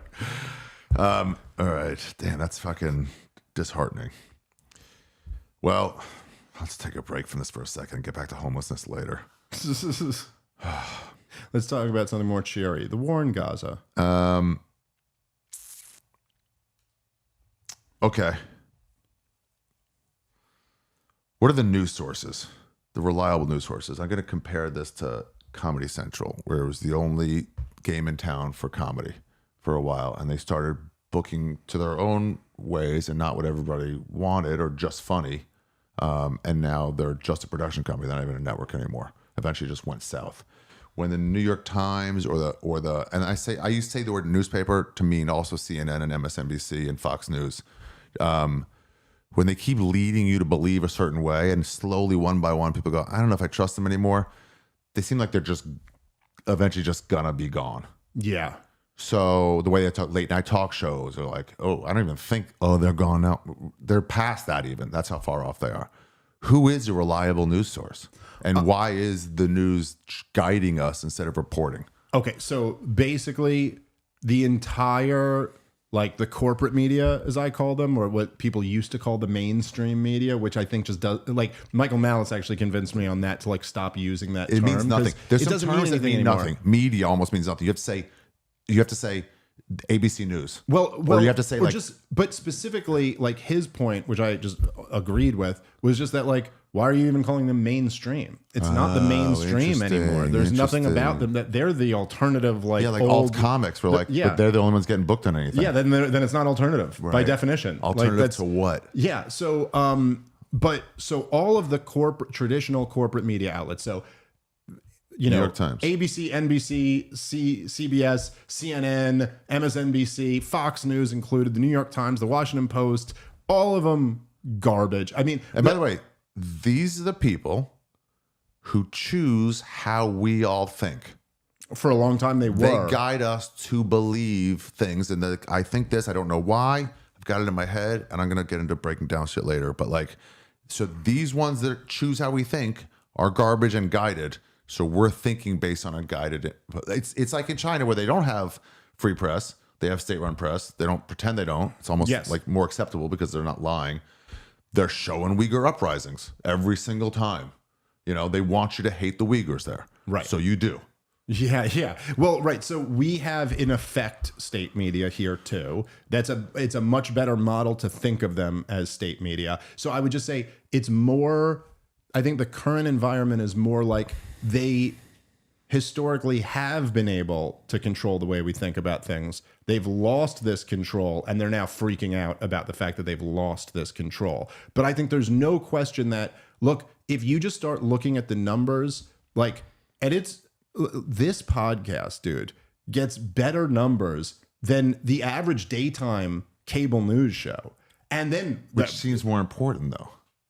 What? The daytime news show. Yes, well, it still has this kind of like mental be like, space. ooh, you were that it's on this. Yeah, And that you're it's like- on TV. But then, and that's just my show, there's much bigger shows than mine that get numbers that just dwarf, like all of the shows combined. I mean, like, and obviously our buddy Rogan is like the biggest one, but now Tucker has emerged as Theo? like a joke. But Theo, Theo having Trump on and still being Theo it was incredible. was dude. such an interesting thing. It was actually one of the best interviews that Donald Trump's ever done. Because he's not even thinking about it in terms of like a He's not selling political a thing. interview. He's just being Theo. Yeah, and Theo's he's the one people quote as like, man, Coca have you like an owl on your porch, and it's this Theo way of saying, yeah, I stayed up on that. Literally, Theo was staying in my apartment, losing my keys, doing coke with a cab driver all night, losing my cab to come home. He's like, oh, you got to get your replacement keys at the stand because you're locked out. I'm like, what, dude? Come on. But so Theo lived it, Yeah. And so when he's saying that, he's not just making a joke. He goes, yeah, it gets you up all night. And the way Trump was interested, like, and so that's your big demon? Is it alcohol? He goes, no, alcohol gets me like towards coke, but not. Yeah, it was He was actually interested in it. Was the best. It was the most humanizing and likable version of Trump, like because he was being authentic. Yeah. But so take shows like Theo's show, obviously Rogan, Tucker now out there, Lex Friedman, Patrick Bet-David, Tim Pool, Candace Owens. Like I'm just rattling off shows, but all of these shows. Tim Pool is a Russian plant. You ever hear that? No, Have you heard that? Yeah, he just I just heard that. No. He's taking money to report on certain things from Russian but bots. he got tricked into it. He was they listed him. That's the fucking a tranny by accident. Well, they listed him as a victim of the thing. interesting. Like they basically, and it was Tim Pool's making enough money that little bit of money, like that's I heard that and I was like, I know what you're talking about. That's all right. Whatever. Nah, I don't think that's yeah. But anyway, the point is, all of these shows, they have audiences. Any one of the ones that I just named, their audience for any given episode is all of the cable news Russell shows Brand. combined. Yeah, Russell Brand's another great example. There's so many of them, by the way, that we're, and there's ones I don't even know. This you'll find all the time where you just find like a new show and you're like, oh, that guy's pretty good. What's his 600,000 subscribers? Okay, like evidently he's huge. I never even heard of this little, guy. like the circular worlds where you're like, what? You have your own studio? So I'll say this, right? In terms of like what you got to do now is you got to find, because there still are like some really great journalists, people who do really good news. The bald guy who went and refused to talk in front of Congress. Matt Taibbi. Yeah. Yeah, Matt Taibbi is great. Sorry, dude. I didn't mean to sum you up that way. Just bald dude, whatever. Bald guy who wouldn't lie to Congress. His Substack is fantastic. Substack. Glenn Greenwald is phenomenal. Of course, everyone, he's famous for being the guy, the reporter who broke the Edward Snowden story. Yeah. But he does a show, System Update, which is like phenomenal. He's just really? excellent. He stayed on the cause. Huh? He stayed on cause. Not only did he stay on cause, he's so on cause. He went and founded The Intercept. He left The Guardian so he could just go do his own thing. And then The Intercept ended up like going progressive and didn't want him to like be critical of Joe Biden. So he left them and just is doing his own show because he's just never going to compromise on his like journalistic integrity. Damn. So he's the Gray Zone. That's like kind of like Gavin, where it's like, let me start this Proud Boys, and like don't beat off. It's like funny, yeah, sure. It's like kill black people. Like, oh, guys, that's crazy. That's crazy. I'm out of here. Well, I want to be fair to Gavin. I don't think he said the last part, but no, they were all saying that. That one got away dude. from him. Yeah. But I would say the Gray Zone, like Max Blumenthal and Aaron Matei are there. They're great. Antiwar.com. The whole Antiwar.com. The whole team there, Scott Horton, Dave DeCamp, Connor Freeman, Kyle Anzalov, just like all do incredible work. So like you got to find the good like, how sources. do you find them when you don't know who's lying to who's not? You're like, I like the way this guy thinks. If you watch CNN, you're like, I like this one fat bald guy who goes up to Rogan all the time. You're like, he might get you in a way like, oh, I like what he has to say, but you don't know what he's leaving out. Yeah. You don't know the stuff that he's lying to you or laughing about certain things that he shouldn't be laughing about. So how do you find them? And also, is there a way to get what newspapers did well was short article you can read. You don't spend 3.5 hours getting to the bottom of something. I don't have the time for it. Is there like periodical type stuff that you can get into that's well, the real? antiwar.com has that. So they'll have a lot, but it's all on foreign policy stuff. But like if you just want to go to it, like the latest thing. So like anti-war, it'll be like if you hold on, let me just. You have a yin yang as your fucking screensaver, you homo. It's whatever came on the computer. Yeah, right. You think I added that as my screensaver? That's what I'm saying. Okay. To your fans. So this is antiwar.com that's what here, I mean. right? Okay. And so but that's all war based? This is just for war. But if you want war news, it's like, could Israel strikes on Lebanon kill Hezbollah member? And then you could find out right here, you know what I mean? Okay, this is the latest today from that. Okay, so like who was this guy? Why did they do it? Who else is involved? Did they give warnings? Did they not? Like actual, So like that's a great site for foreign policy news. And then it's again, you gotta like the thing is you got to find the people who you can trust. And the way to do that is a track record of being like, okay, this guy has been. Now, I'm not saying you ever just blindly take. Like, you can not like them, but they've never been wrong or mislead through truth. I see a lot. Julian Assange, obviously, his career was very interrupted because up until a few months ago, he's been in captivity for quite a while. But Julian Assange is the greatest journalist in the 21st century. I mean, nobody broke bigger, more important stories than him. To this, I mean, there's still stuff that I use in my arguments that like we would never know this if it wasn't for Julian Assange. I remember I told you this last time. Again, I want to say the same shit I said the last Day of the Union. But even the "Niet means Niet" cable from the current CIA director, William Burns, when he was the Russian ambassador that he sent back to Condoleezza Rice. And we would never have this if it wasn't for Julian Assange. And his whole thing is he's like, hey, listen, man, I'm here in Russia. And if you try to expand NATO into Ukraine, you're going to have a war on your hands. Like Russia's going to invade Ukraine if you do that. And they don't want to do it, but they will do it if you keep pushing this. And you see it in 2008, he's saying this before we kept pushing down this path. And only because of Julian Assange do we have this where we go, we know it's not just you were warned. It's not even just the outsiders, but you were warned from the insiders. Right. Like your ambassador to Russia told your Secretary of State, do not do this or it will lead to a war in Ukraine. And they did it anyway. And it led to a war in Ukraine. But we only have that because Julian Assange leaked it. Like, I mean, there's a ton of stuff. I think that came from one of the Bradley Manning dumps where there's just like a ton of stuff like that where we have it because of him. There's gotta be one of those that, so like whenever they talk about like joke stealing, they go, this guy stole this joke, but these jokes weren't stolen. You're like, I don't know.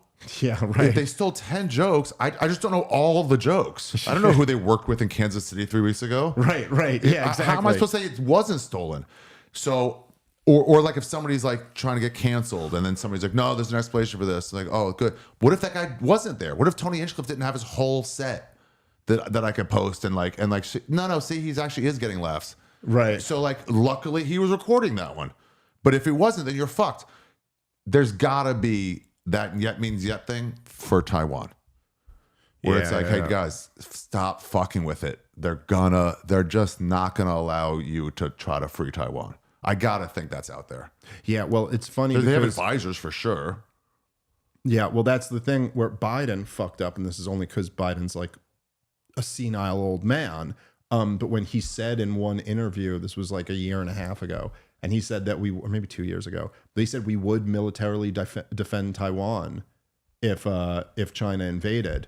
And then everyone's kind of like, what? And then even his own White House, and I don't know who exactly is overruling Joe Biden at the White House, but then the White House put out a statement. He meant wouldn't. Yeah, there's like, no, they wouldn't do that. Because it's like, no, that is not the official policy. The official policy is not to tell Taiwan that, hey, we got your back. Therefore, Taiwan might actually be ballsy enough to try to, declare their independence, which would certainly make China invade them. It's like, no, we have a very intentionally, strategically ambiguous posture, which is that like we have a one China policy. We recognize that you do belong to China, but we sure would like it if China didn't mess with you that much. It's like, so don't can tell we them keep that. this going? Yeah. It's because these things are delicate.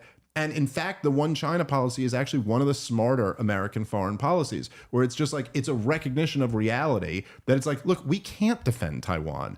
This is all made up nonsense. The idea that we could, they game these things out. We lose that war every time. They can't any more than China could defend Mexico City.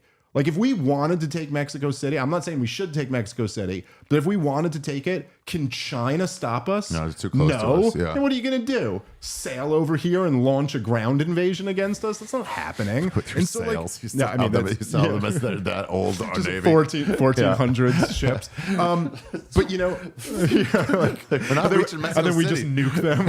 Yeah. Fuck again. But so that is, there's a lot of stuff with that. And then, and there's, This reminds me of, I was at New York Comedy Club, Gramercy once, and this cokehead was there in the audience. He was bugging somebody, some female comic, just kept like, you're hot. I think maybe Christina, but like, anyway, they were like, hey, shut up, man, quiet, like stop. They didn't kick him out. And then he was talking to the bouncer's big fucking redneck white guy bouncer. And he was like, are we cool? It's like, yeah, we're cool. Just go back and just be quiet. I don't want to do this. And then 5 minutes later, he's come storming out. He's like, see you. He's like, what's the matter, man? He goes, you're the matter. He goes, you tell me. Like he's just coked up. And then I'm sitting there eating the popcorn, and whatever. And he's about as far away as you are. The big bouncer's right here.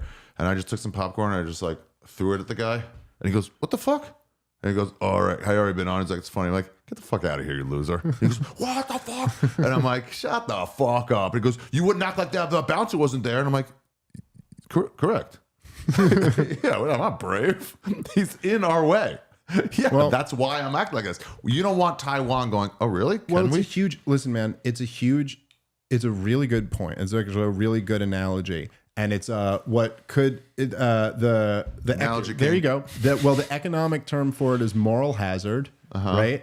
And that you create a moral hazard when you back someone up like that. And it's a major problem with American foreign policy. It's true with Ukraine. Ukraine would have had a totally different posture with Russia if it wasn't for the West constantly letting them know that we have their back. This is what John Mearsheimer said back in 2014, that we're leading Ukraine down the primrose path, the path to your own destruction, because we're telling them, hey, the biggest bully in the world has your back. And we're really not prepared to have their back in that way. Russia can still fuck them up. Like that bouncer isn't between you and that guy. That bouncer is behind you, maybe willing to like give you some weapons, but not really going to stop this guy from fucking you up. Which we've done in the Middle East over and over again. And it's also true with Israel. Now, it's one of the major problems with Israel to this day. It's one of the major reasons why the kind of two-state solution thing has always been floated out, but never really actually, like a deal has been come to, because Israel operates with full unconditional support of the United States of America. And so it doesn't matter how much all of the populations of the neighboring countries hate the current agreement. And it doesn't matter because America says we have Israel's back. And so if we have Israel's back, they don't really ever have to. We'll listen to you, but we're under no obligation here. Right. And if it wasn't that way, and America had more of a posture that was like, hey, buddy, your country was created in 1948. It's 2024. You got to work this shit out. Yeah. Like, you have to go make a deal with your neighbors. If we were able to put that type of pressure on Israel, which for a lot of reasons we're not, they would be much more highly incentivized to make a deal.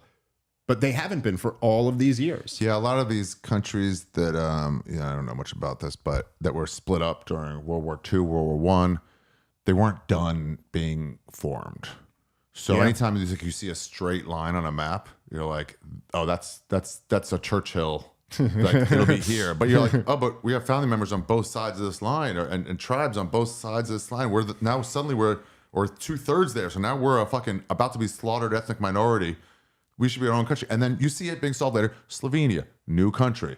Because it wasn't. Oh yeah, no, that's right. It happened a bunch in Eastern Europe, but the Czech Republic, we got to split up. We're not done forming yet. You just formed us. Well, you're absolutely right, though, and there's a thing where there's kind of like an organic nation that theoretically you can have a nation where it's like, okay, well, there's this people with like maybe they speak the same they language. speak the same language, the same customs, the same religion, the same ethnicity, whatever it may be. Baked falafel balls. You get out of here. But right, like exactly. But like what you're talking about, yeah, in the Middle East, like all those lines are drawn in the wrong places, and what ends up happening is that then you have things like, this is why strongmen dictators rise up, right? So it's like why Saddam Hussein rises up in Iraq is because it's like, well, you've got this like these Kurds who basically are their own nation, and then you have this minority Sunni population, which has a majority Shiite population right on top of it. You've got almost three different nations. They're not really one nation. And so how do you glue that whole thing together?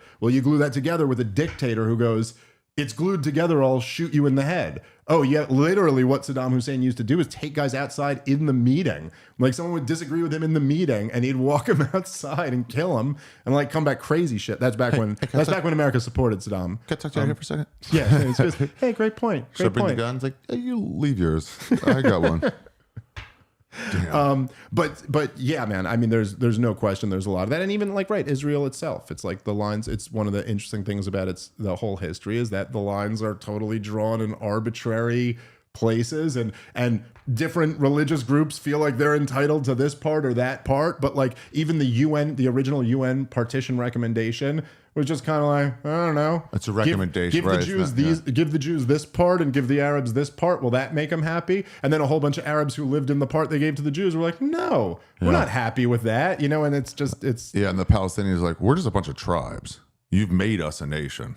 We're just a bunch of individual tribes that were like should have been villages, but now because we're all your enemy, now we're joining up. Well, it was something it's that kind of like a lot of like the right is joined up by the left. They shouldn't all be joined up. If I'm anti-abortion and you're anti-gun control, you could have also been pro-abortion, but you're like, hey, they're coming after both of us really hard. That you hate them too, right? I guess now we're the right. Yeah, but it's also like, but weirdly, there's also legitimacy to that because it's kind of like it's being a nation is kind of, or being a people, it's kind of like being in a marriage. Like if you both believe you are, then you are. Then you are, right? Like exactly. at a certain point, it's like, so like Pat Buchanan made this point many decades ago about the Palestinians because like a lot of the like Zionist types would be like, they're not even a people, like blah blah blah, and he'd go like, well, they are now. Yeah, you could say they weren't, but like as soon as they say, hey, we're a people, then you're a people. Then you are, right? That's why I hate it when people. It's one of my least favorite things. I'll get into all my least favorite things, but it's the Republicans used to be this and the Democrats used to be this. I'm like,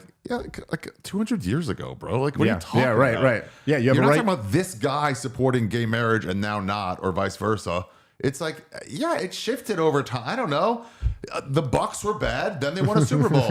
Well, they used to be in last place. I know. They drafted well with different players and a different coaching staff. Like, what are you talking about? Right. Well, the Raiders used to represent LA. And then Oakland and now Vegas.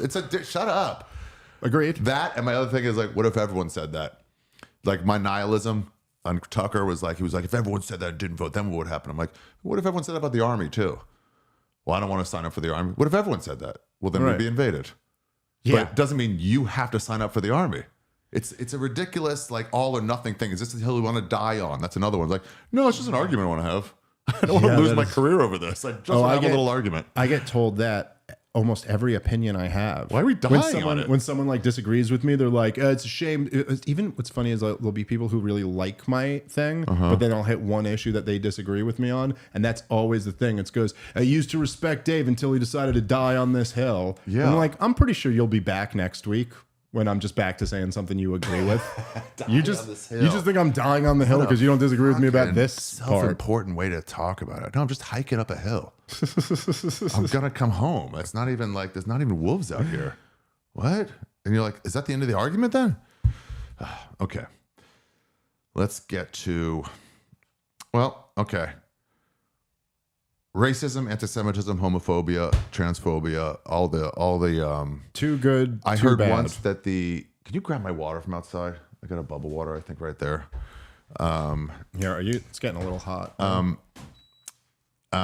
Be nice to Natalie. I heard it said that and you tell me what does a water bottle look like? You dumb fuck. No, it was a bubble water. I don't know. I thought it was in this one room. of the Pellegrinos. Yeah, it's like a green. Yeah. Sorry, being a cunt for no reason. Really, I like all it really the gas turned. digital employees. I give you guys shit because I do like you. It really did turn. It was like the first one was clearly being funny, but then the second one, when you go, I don't know, it looks like a fucking bottle of water. Like, Jesus, Ari. They said Just grabbing one of these out of the fridge. drink If you anything. can. Or a Coke if you got a Coke Zero or Coke. They said the left is the party of the gesture, and that is manifested when you see Kamala Harris. I shouldn't even say her name because she's running for president now, but when she was just the vice president, or even and then she's like with the dashiki, like going like this, and it's like that's an African garb. That's not a George Floyd garb even. And she's also she's And it's like, Jamaican and Indian. Yeah, it's like, she's let's like not do even anything African. about something. Let's show. We should argue about whether at 500,000 COVID deaths, whatever, should we fly the flag at half mast? It's like, guys, get to work fixing the economy and the fucking disease. Yeah. What is this argument about this other thing? So it was like the left is the party of the gesture. What is the right? What is they the party of? Hard truths. Oh, the right, the Republicans, I guess, they're the party of losing. I mean, that's really, they just lose every battle, and they're there to kind of pretend they put up a fight for it, I guess. Yeah. But like everything, you know, and I'm like, just to be clear, because like you said at the beginning, like that a libertarian is kind of its own thing, which I think is right. So I'm not saying this from the perspective of a right-wing conservative, because that's not I think you who guys I am. are more like the Palestinians. You're a group of individual villages that have Who come are together losing under libertarianism. and are just getting Yeah, fucked you up. have way and it different just- ideas of what you want to do with that. Yes. Some people just want to do blow in their houses. Other people want to polish their guns all day. Sure, you know? there's some truth to that. Yeah. But I'd say that from the perspective of a right-wing conservative, you've kind of you just lose every single battle. It's just no matter what it is. I mean, there's a few notable exceptions to this. Like Roe v. Wade was struck down and got sent back to the states. That you could say is a conservative right-wing victory. But generally speaking, if you think about what has conservatism conserved, like is it Interesting use of the constitutional word. norms? No. The executive branch has more power than ever before. There's no even. But they do pretend. They pretend like they're for that. Yes. They claim There's to the stand for public that. face of a group and the actuality. Well, of a what have group. they? But I'm just saying, like, what has been conserved in this country? Wow, Marriage, conservative. religion, traditional values, the definition of the word woman, like literally nothing gets they conserved. have just lost. They a just lot. lose and lose and lose. And look, from Yeah, I would it's say going away from them. Economically, do they win that? no. Economically, the government gets bigger and bigger every year, more and more in a more progressive manner. There's more and more. You know, Obamacare is just part of America now. There's like they lost that battle. I think going back Literally, at I least went till into- the 60s, I went into they've been 3 losing every different battle. doctors in the last week and showed up to each one of them saying, no, we don't take your insurance. I'm like, it said on ZocDoc that I narrowed it down to just my insurance. Like, well, did you? I'm like, yeah, I uploaded my card and it said, you're this. I said, yes. They go, well, you're a subset. I'm like, guys, I got to get treated. You just keep saying no. I'm here. Yeah. Anyway, whatever. Oh no, it's insane. The whole thing's a shit show. But so you know, yeah, I think there's some truth that you're too cold. No. You just wanted to turn it off. No, I got too cold. Oh, okay. It did its job. Okay, no, that's fine. No, it doesn't take long. It's a small room. It doesn't take long for it to cool it off. Bunch of hot heads in here, though, huh? But I do think, you know, I don't think I would necessarily look at it like the truth is that the Democrats aren't the party of the gesture, and the Republicans aren't the party of conservatives. That's just how they keep their voting base in line. Like that's the things. Right, Kamala right. Harris doesn't actually give a shit about wearing a dashiki or whatever. You know what I mean? Like She's this like, is I think just I should say this This thing. is what she knows. Give it up for the her troops, base. y'all. Yes, And then- that's their version of give it up for the troops. But really, you know what they are is like the party of special interests to keep that money flowing Yeah. in. And in that sense, they're very successful. So then, I do want to go back to one thing about the media. I'll do it. Let's keep going. I'll do it after this. So then with racism, anti-Semitism, homophobia, all this coming at me, I heard a thing on the radio a few years ago saying that black hate crimes were way up. It said, however, white hate crimes are also way up. Asian hate crimes are way up. Latino hate crimes are way up. And it's reported hate crimes. They were talking about it. It's NPR, so they weren't super liberal. They're just kind of like thinkers. This one guy was like talking one time, was like, they were saying any group that is, that their members are violent, that's a terrorist group. They were talking about, I don't know, Proud Boys, something like that. And the guy was like, well, somebody because of BLM shot 2 cops. So should BLM be a terrorist group? And the guy's, well, oh no. He goes, I mean, just by your definition, I don't know. I don't think so either, but just by our definition. And the guy's, well, no. It's like, all right, let's calm down then. So every hate crime's up, reported hate crime's up. Is it? Or is it just being overreported? No. And is it a real thing? It's like I'm constantly getting into fights about how I don't feel under attack every day by being a Jew. So I'm so glad it finally came around to us, so I could tell black people to shut the fuck up too. And every time I wanted to say that to anybody, like, well, it's just because you haven't been attacked. I'm like, finally, we're getting one. Finally, Nick Cannon says shit, so I can say, who cares? Forgive him, move on. Yeah. So okay. So since the lockdowns in 2020, and I think it spiked and then has come down a little bit, but it's still up from what crime's up. Okay, it's still up from where it was before. So the reason why hate crimes against every single group are up is because crime's up. In other words, crime went up after you had, yes, the most disruptive year ever where you shut everybody's life down. But I'm so glad you brought up that thing because, and I shared it on Twitter. I texted you about it because that clip that went super viral of you with Howie Mandel was like one of my favorite things ever. I just loved that. It was so perfect, man. And then it's something, and I feel like why not start with like, even though I'm not like a collectivist in this way, but like let's start with our group if we're gonna like criticize a group. Like we're both Jews. Comedians are Jews, and dude, it's a thing I've been saying forever. It's like, dude, Jews need to cut this victimization out. It's so awful, man. And it's like, listen, we're also naturally that way anyway. It's I know. Cold in here. The soup is cold. Like we already got that victim covered. Complaining and just like, that's our thing. I remember this. We don't have to apply it to this. This woman came up to me. I was in New Hampshire. This was like these are years ago, maybe like 2018 or something like that. New Hampshire, it was a former state in the Republic. It's been taken over by Connecticut in the bloodiest war of our history. I actually, my money's on New Hampshire in that war, but they got more guns. But so she comes up to me, was after a show. Does New Hampshire have the Matt and Shane Secret Podcast on their license plate? The Don't Shut On Me. Yes, that's New Hampshire. That directly from MSSP, yeah. Probably. I don't know which one came first, Matt and Shane Secret Podcast or New Hampshire, but I'm guessing it was Matt and Shane.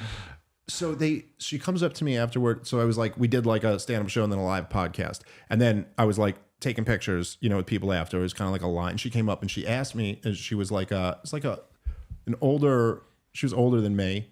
Younger than my mom, so like I don't know, it's like in her 50s or something like that. And she came up to me and she goes, I was just wondering, and this is back in 2018. This wasn't about the current conflict. It was whatever was going on then. And she goes, are you concerned with the rise of anti-Semitism on college campuses? And I went, huh? No.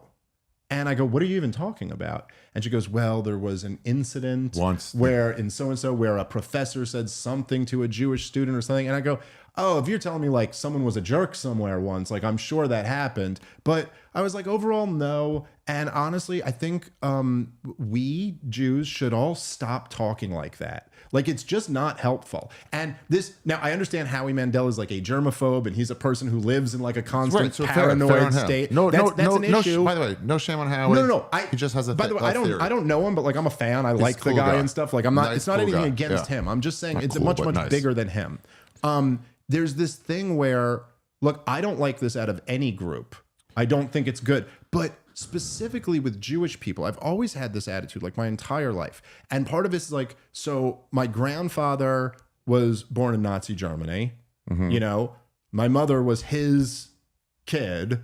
And then I'm one more, generation removed from it. And it does seem to me like the obsession with the Holocaust, which I understand. I'm not saying like it comes from a place, but generational like trauma. Yes, for sure. But like at a certain point, you got to go, hey, look, in the United States of America, Jews are around 2% of the population, and we are thriving.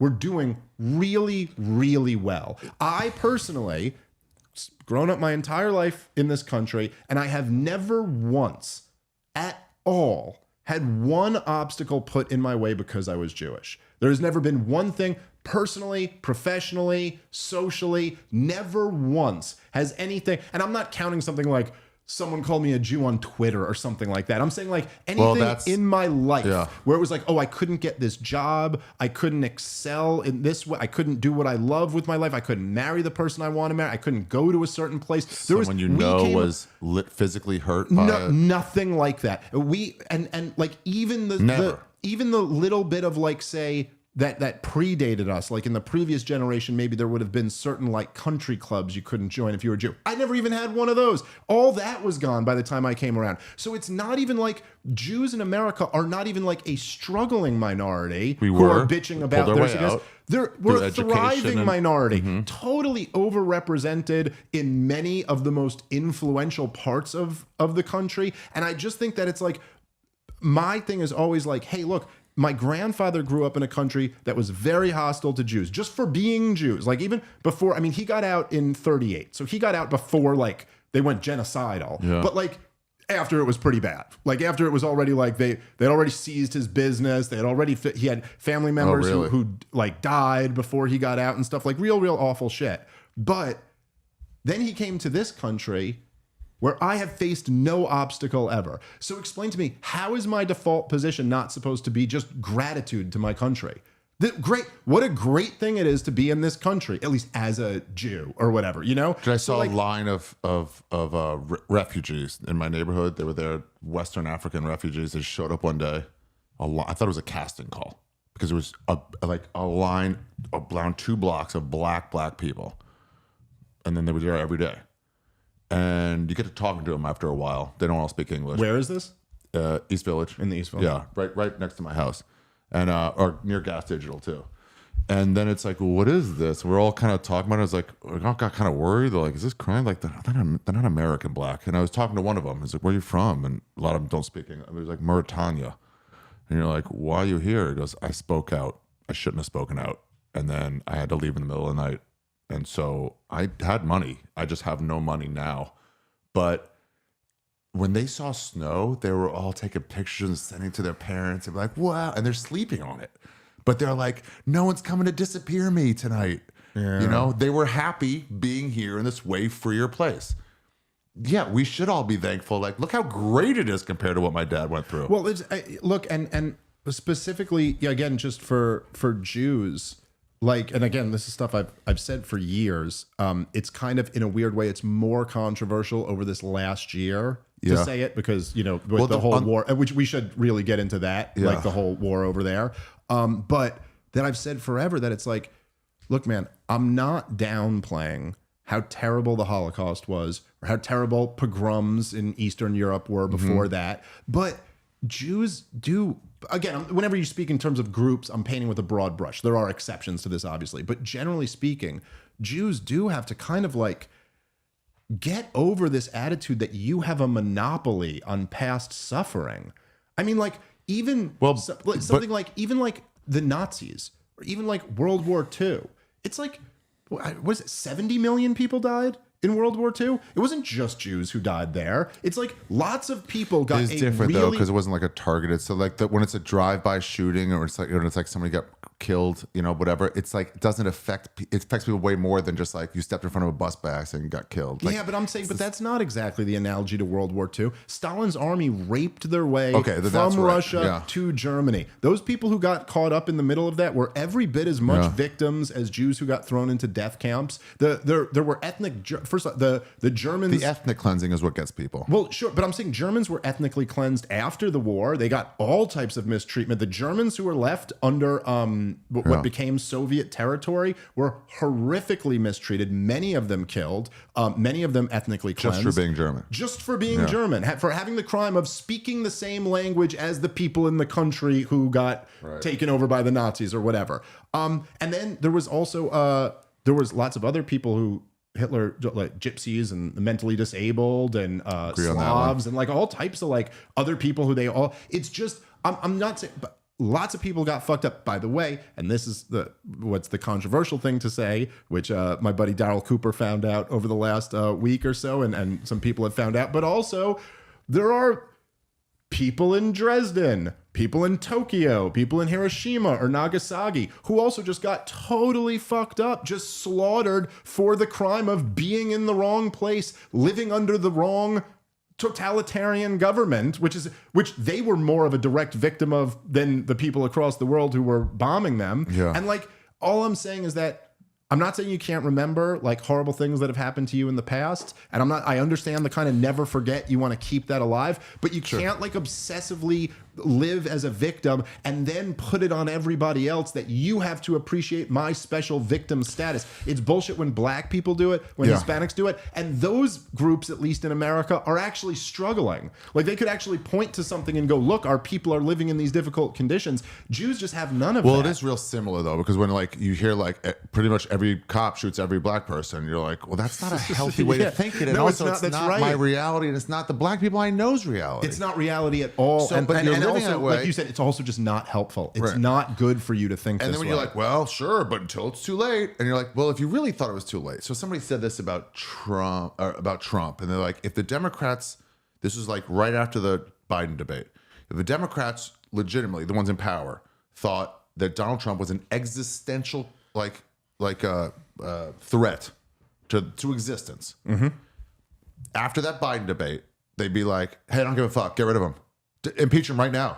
This guy is going to kill all of us. I don't care about being nice to this old man. I'm sending tons of people out to die in war for causes. Get rid of this man now, embarrass the shit out, whatever, get rid of him. But they didn't feel he was that much of a threat because they didn't do that. They just like, we don't like him. So like, if you really felt like it's a new Holocaust coming, like, you better move to Iceland. What are you doing? Yeah, why, right. Why are you still here? Well, it's I was saying on my show earlier today, so sorry, Natalie, to hear me repeat this again, but and I guess we'll figure out if this is too much of a controversial view for YouTube because I already said it earlier today. So this, if my channel doesn't exist anymore, it's not from this, it's from the last one. But I also, it just, because there was just this second assassination attempt or would-be assassination attempt on Donald Trump, and you see all of these people who have the kind of hyperbolic, rhetoric at 11 about Donald Trump. And then somehow they turn around and go, look, I wish him a speedy recovery and political violence is never the answer. And you're like, wait, so which one is it? Because you can't tell me that this guy is a threat to democracy. If Donald Trump wins, it's the end of America. But then also tell me you don't want someone to kill him. Yeah. Like if you really believe that first thing, then you should look, if he's literally Hitler. We need to try again. Yes. If he's literally Hitler, you don't wish Hitler a speedy recovery. That doesn't make sense. It's got to be one of the two. Either he is actually Hitler or you wish him a speedy recovery. Right. I can't accept both of those things. And so, but what you're talking about is kind of like demonstrated preference. Like, it's like this is like Misesian economic stuff. But like, if you walk by a store, me and you are walking down the street, and we walk by a store window and there's like a hat for $10 and you go, dude, I want that hat so much. I'd give anything for that. That hat is worth way more than $10 to me. And then you don't buy it. I could kind of be like, I don't think you really mean that. Because if it really was worth more than $10 to you, you'd go buy it because they're selling it for $10. Yeah. And so it's kind of the point you're making that, like, look, if you really believe Trump is Hitler, then you'd be acting this way. If you really believe that a Holocaust was around the corner, then you wouldn't just be sitting here tweeting about it. You'd pick up your stuff and move right now while you still can. Like it just doesn't make any sense. But then people will say the rise of anti-Semitism. Well, it's tough. When I say anti-Semitism, also I do mean homophobia and racism too. But this is an easy one for us because no one else. It's like when they say Tulsi Gabbard, you're not a coward by saying we should pull out of war because you were in war. Right. This so is ours. So we can you get that layer of protection where yeah. It's a little bit tougher to portray you as a Jew hater because you're. But I've talked to a lot of friends and they go, no, there's a definite rise on the internet, and I say that's generally I think that's gamer talk, and then they'll point to like, well, look at this synagogue getting shot up. I'm like, it's same percentages as 15 years ago. It happens occasionally. Sure, it's bad, but I've never seen one. I've never even passed by a cordoned off one after a shooting. Yeah, sure, those are bad. But like, are black people more free now than they were 50 years ago? Yeah, but there was a shooting at a fucking Buffalo, supermarket.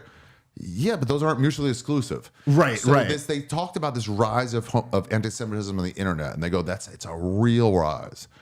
And I don't fully know how to tell people like they're like, it's gonna bleed into real life, and I'm like, I just disagree. How do you explain that? Well, I think you kind of like you said just there. It is when you're talking about Twitter, which is really the only one I'm on.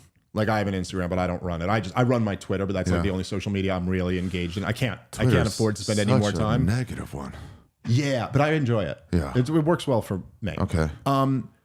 So there's no question. I definitely do see a rise in posts that are like talking about the Jews in a not very nice way. Yeah. Okay. Okay. Yeah. Not even in a jokey. Thanks for the weather today. Well, those are fun. Yeah, but again, it is very. I shouldn't even say very difficult. It's impossible to exactly figure out what that is. Like, as you said, you're like, is this a 14-year-old trolling? Is this a 40-year-old trolling? Like it's kind of hard to tell. There certainly are some people who really don't like Jews very much, who are very like suspicious of Jewish power. And I agree that there's aspects to that aren't good. I don't see any evidence that this is actually bleeding into real life. I think the truth is that even amongst, say, what would be considered like Nazi Twitter or whatever, and when I say that, I just mean the people who, whether it's shit posting or whatever, the people who say they like the Nazis and say they hate the Jews, even amongst them, how many of them are really gonna do anything? I think is in astronomically tiny percentage. That's my feeling on this. I think a lot of this, and by doing something, it means anywhere from like shooting up a synagogue to just like, I'm not hiring that Jew. Yeah, I'm gonna pass a better qualified one for someone just more of the latter maybe than the former, but I don't know that there's even much of the latter. It's very hard to actually measure like what is really going on here. Is really, but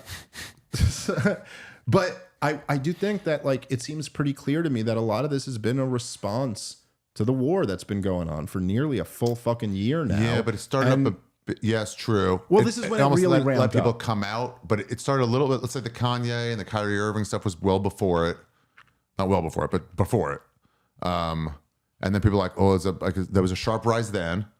Yeah, that always existed though to some degree. But it was like a quick big one. I think it was a couple big celebrities doing it.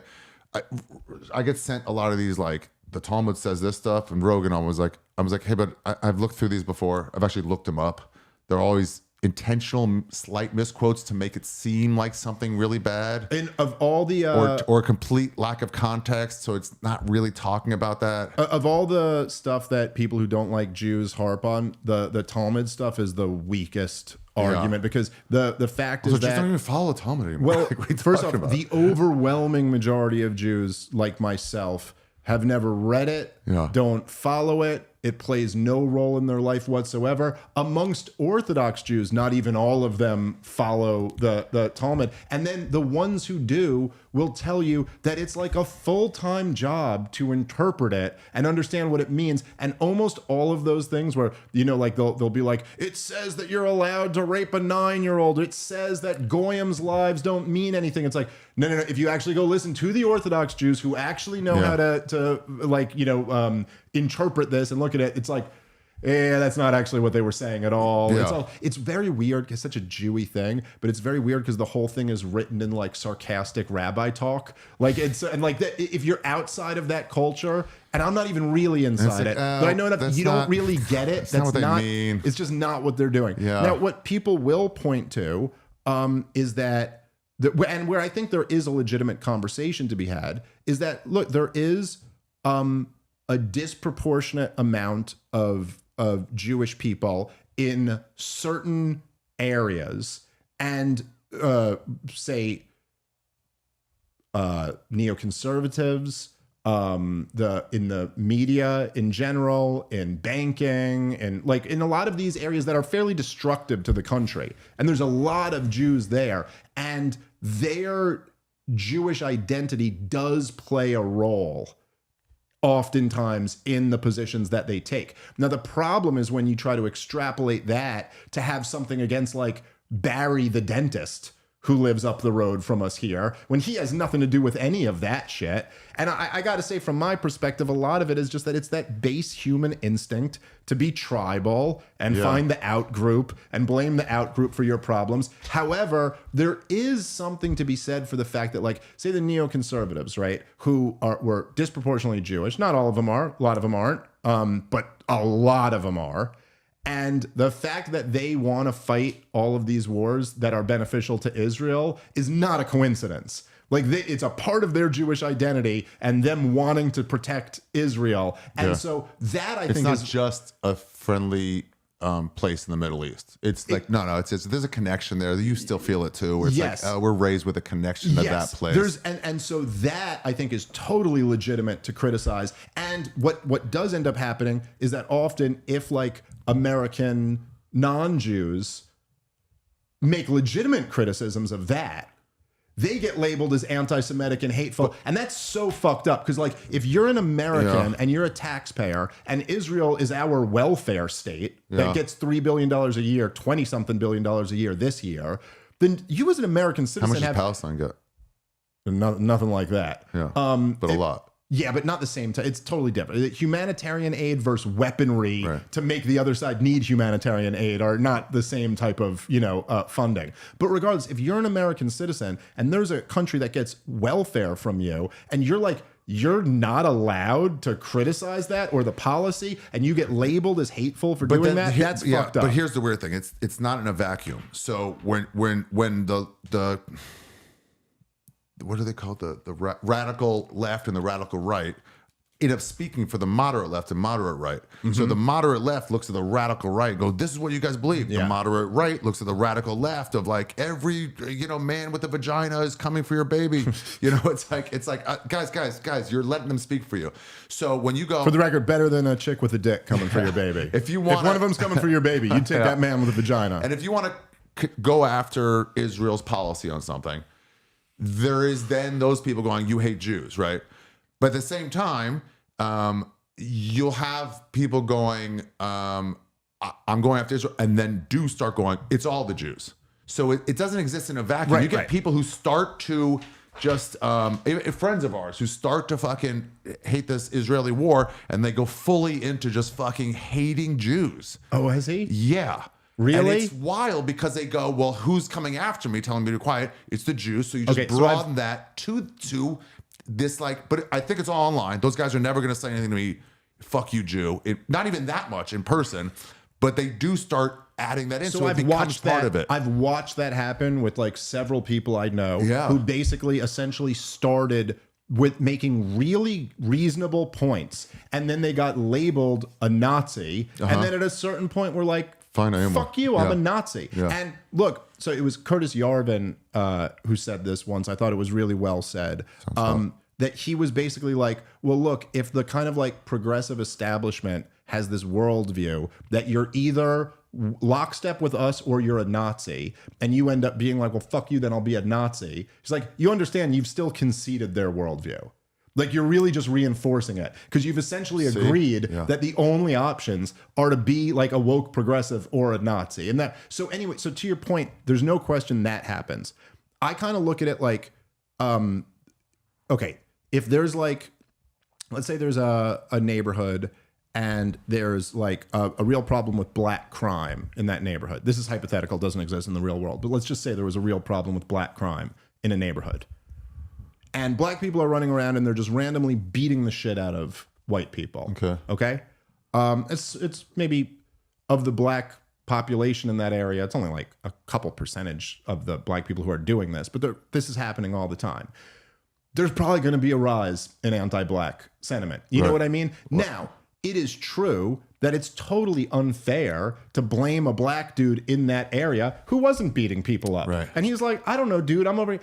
At the same time, I would also say if you're a black leader in that neighborhood, the first thing you say should probably be like, hey guys, we got to stop beating people up. the first thing you say probably shouldn't be like, I'm appalled by this rise in racism, because it's like, well, that is what that would be what they'd say. Right. But I'm just saying like that. Yeah, right. I have no problem with you saying that second, but I do just think that, and maybe this is being a little bit collectivist in my mind. Maybe you don't have an obligation. Well, that's Blossom just kind of how did I that. feel. Blossom did that. Blossom, the TV show? No, the lady from Blossom. Oh. She went on to lots of other stuff, but she goes, hey, just some advice to the actresses out there. Don't take meetings in some hotel room. Like, I've never taken a meeting in a hotel room. There's always a lobby downstairs, and people are like, how fucking dare you? Yeah. She's like, no, I thought it went without saying that you shouldn't rape. Yeah, right, exactly. But I'm saying, don't put yourself in this position. Yeah, well, it's kind of tricky to do these things, but I will say that one of the things that's really interesting is that, okay, the relationship between the United States of America and Israel is, I think as John Mearsheimer said, is different than every other relationship. Yeah, it is a you can't put it by the same rules. It's a special relationship, and in lots of different ways, there have been massive attempts by the Israelis to subvert our government and to get us to do their bidding. There's been attempts from Israelis and then also from people within America who have strong loyalty to Israel. And this war now over the last year has exploded, and it's kind of exploded in the first time where the corporate media apparatus has lost its monopoly on information, and now there's all of these alternative viewpoints out there. And so what I do think there is kind of an explosion in people very hostile toward Jews online. But I do feel like when I look at it, if I'm trying to be fair and analyze the situation, I do go, it's like, look, dude, what Israel is doing to Gaza right now is fucking horrific. And I mean like biblical levels of evil horrific. It's totally inexcusable. And we are funding it and arming the conflict as well as giving like real intelligence in order to allow them to do it to these people. Yeah. And then we have, let's say, a very compromised government that essentially cannot put any pressure on Israel for multiple reasons.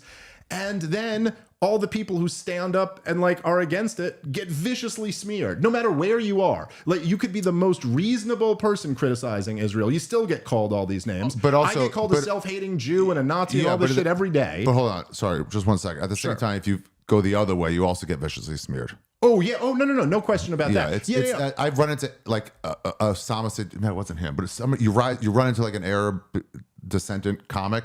And for a while there, you both have to look at each other like, are we cool? Yes. Look, do we have to be fighting now? So and you're like, no, I don't care. You don't care. I totally agree with that. I'm just saying that if the question is what's going on with this anti-Semitism over here, I'm just saying that it's like, this is the dynamic that is getting this backlash. But some people say your point, this is an excuse for them to go for it. Like when they said like, hey, they didn't plan 9/11, but now that it happened, let's take these fucking powers. Yes. Well, look, in the same way that, because like it's almost like sometimes they'll say it'll be like, okay, well look, like the say October 7th is pretty clearly a reaction to the fact that Israel has been dominating Gaza since at least 1967. You know, that these people have lived under essentially occupation ever since then.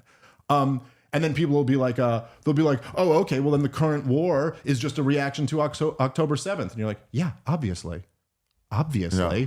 So like, yes, of course, everyone would acknowledge that this was a response to October 7th. Yeah, but then so that's fine. I'm just also saying that this also was a response to that. Now you could say, and then that's a response to this, that's a response to this, and so it's like, it's just fucked. Right, but essentially, this is just the thing, is that it's all a response to the thing before it, and all of that was a response to the thing before that, and all of that was a response to the thing before that, and all of that was a response to a bunch of Eastern European Jews deciding they're going to create a new country in Israel.